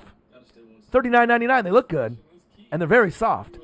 And you'll have all the swag, all the drip, no cap. Let's go. 3 more likes to 70, 5 more dollars to 50, 24-17, fourth quarter. Good game, man. It's a good game. Good Monday night game. It didn't look like it was going to be a good Monday night game, but it ended up turning out to be a pretty well-balanced game. A lot of big hits, and that's what I love as a defensive guy. Me being a guy that, as a linebacker guy, I love those decleating hits. Juju dancing on the logos. I mean, that's the dumbest shit, man. Like, you're just asking to get fucking killed out there, doing the little dance for TikTok. Fucking dumb. You know what I mean? Worry about football, my guy. Now you got a target on your back on every fucking game. And you got fucking decleated. Roethlisberger needs to hang up the cleats. Yeah, probably next year. He's due to make like a shitload of money next year, though. So even if he sucks, I don't know, he's about to make like 20, 30 million next year. So, I mean, for just that fact alone, he'll be back. All right, 4th and 10.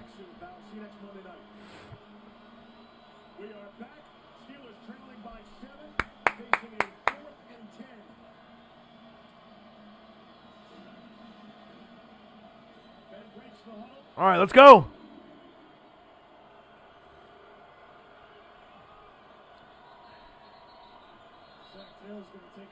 Oh, Zach Taylor with a timeout. Come on. Had to see what kind of formation he was going to be in there. They probably got a couple plays to go through here. Yeah, I mean, it just depends on coaching. It's just the injuries have been killer.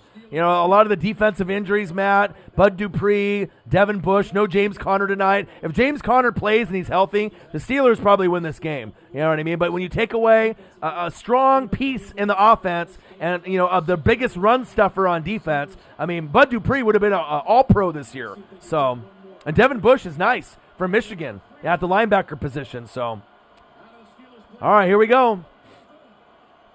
And player for player, Pittsburgh has more talent, but Cleveland has just played better football and had less injuries, besides Odell. Big Ben? Oh, just out of reach. What happened to my hands? No flags. No flags. Woo! Bengals fans love it. I'm not sure if they like it for their draft position, but you know what? To beat a team like the Steelers, you're going to take it.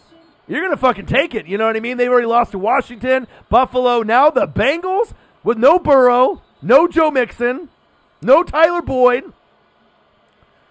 They are the biggest pretender in the AFC, and this has got to be just a nightmare if you're a Pittsburgh Steelers fan. A goddamn nightmare. Seeing your team be arguably the best, but then you had a very soft schedule, but you didn't want to admit it, and then now everything is just crumbling in front of your face and in front of the whole world. Handoff up the middle. Steelers got one timeout left. 2 more likes to 70. 1 more donation to hit the goal. Who will it be in the room to get us to the goal? Too many mistakes by these Pittsburgh Steelers in the first half. Minute 30 and counting. And quite frankly, they could have had 5 turnovers because there were a couple of Yeah, Steelers. I mean, they're gonna. I mean, they can try to convince themselves that they can still turn it around. But I mean, if it's the Ravens, the Browns, the Colts, I think all 3 of those teams can beat Pittsburgh, as well as the Titans, the Bills, and the Chiefs. So who can they beat? I don't think they can beat any of those teams. So they're fucked. They're fucked. Capital F. Oh, almost a first down by Bernard. First down would end it. It's just short. Yeah, with a comment like that, I like apples. That's like a $5 donation probation. Probation donation.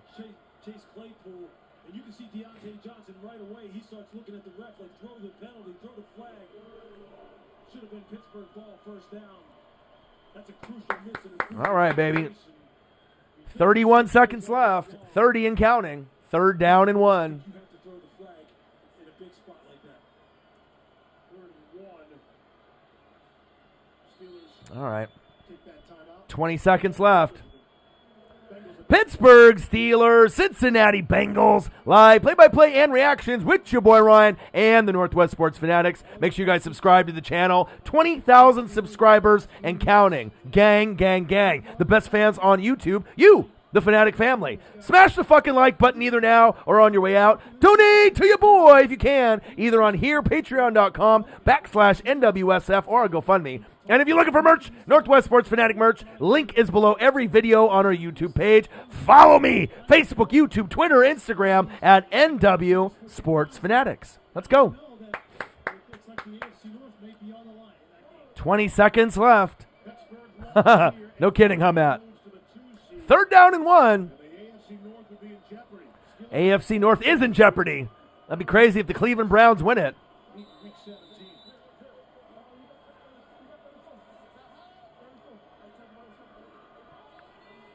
Need a yard for the ball game. Shotgun set. Handoff. Oh, he got stopped. Now the Steelers use that time. Now the Steelers use the timeout. 15 seconds left.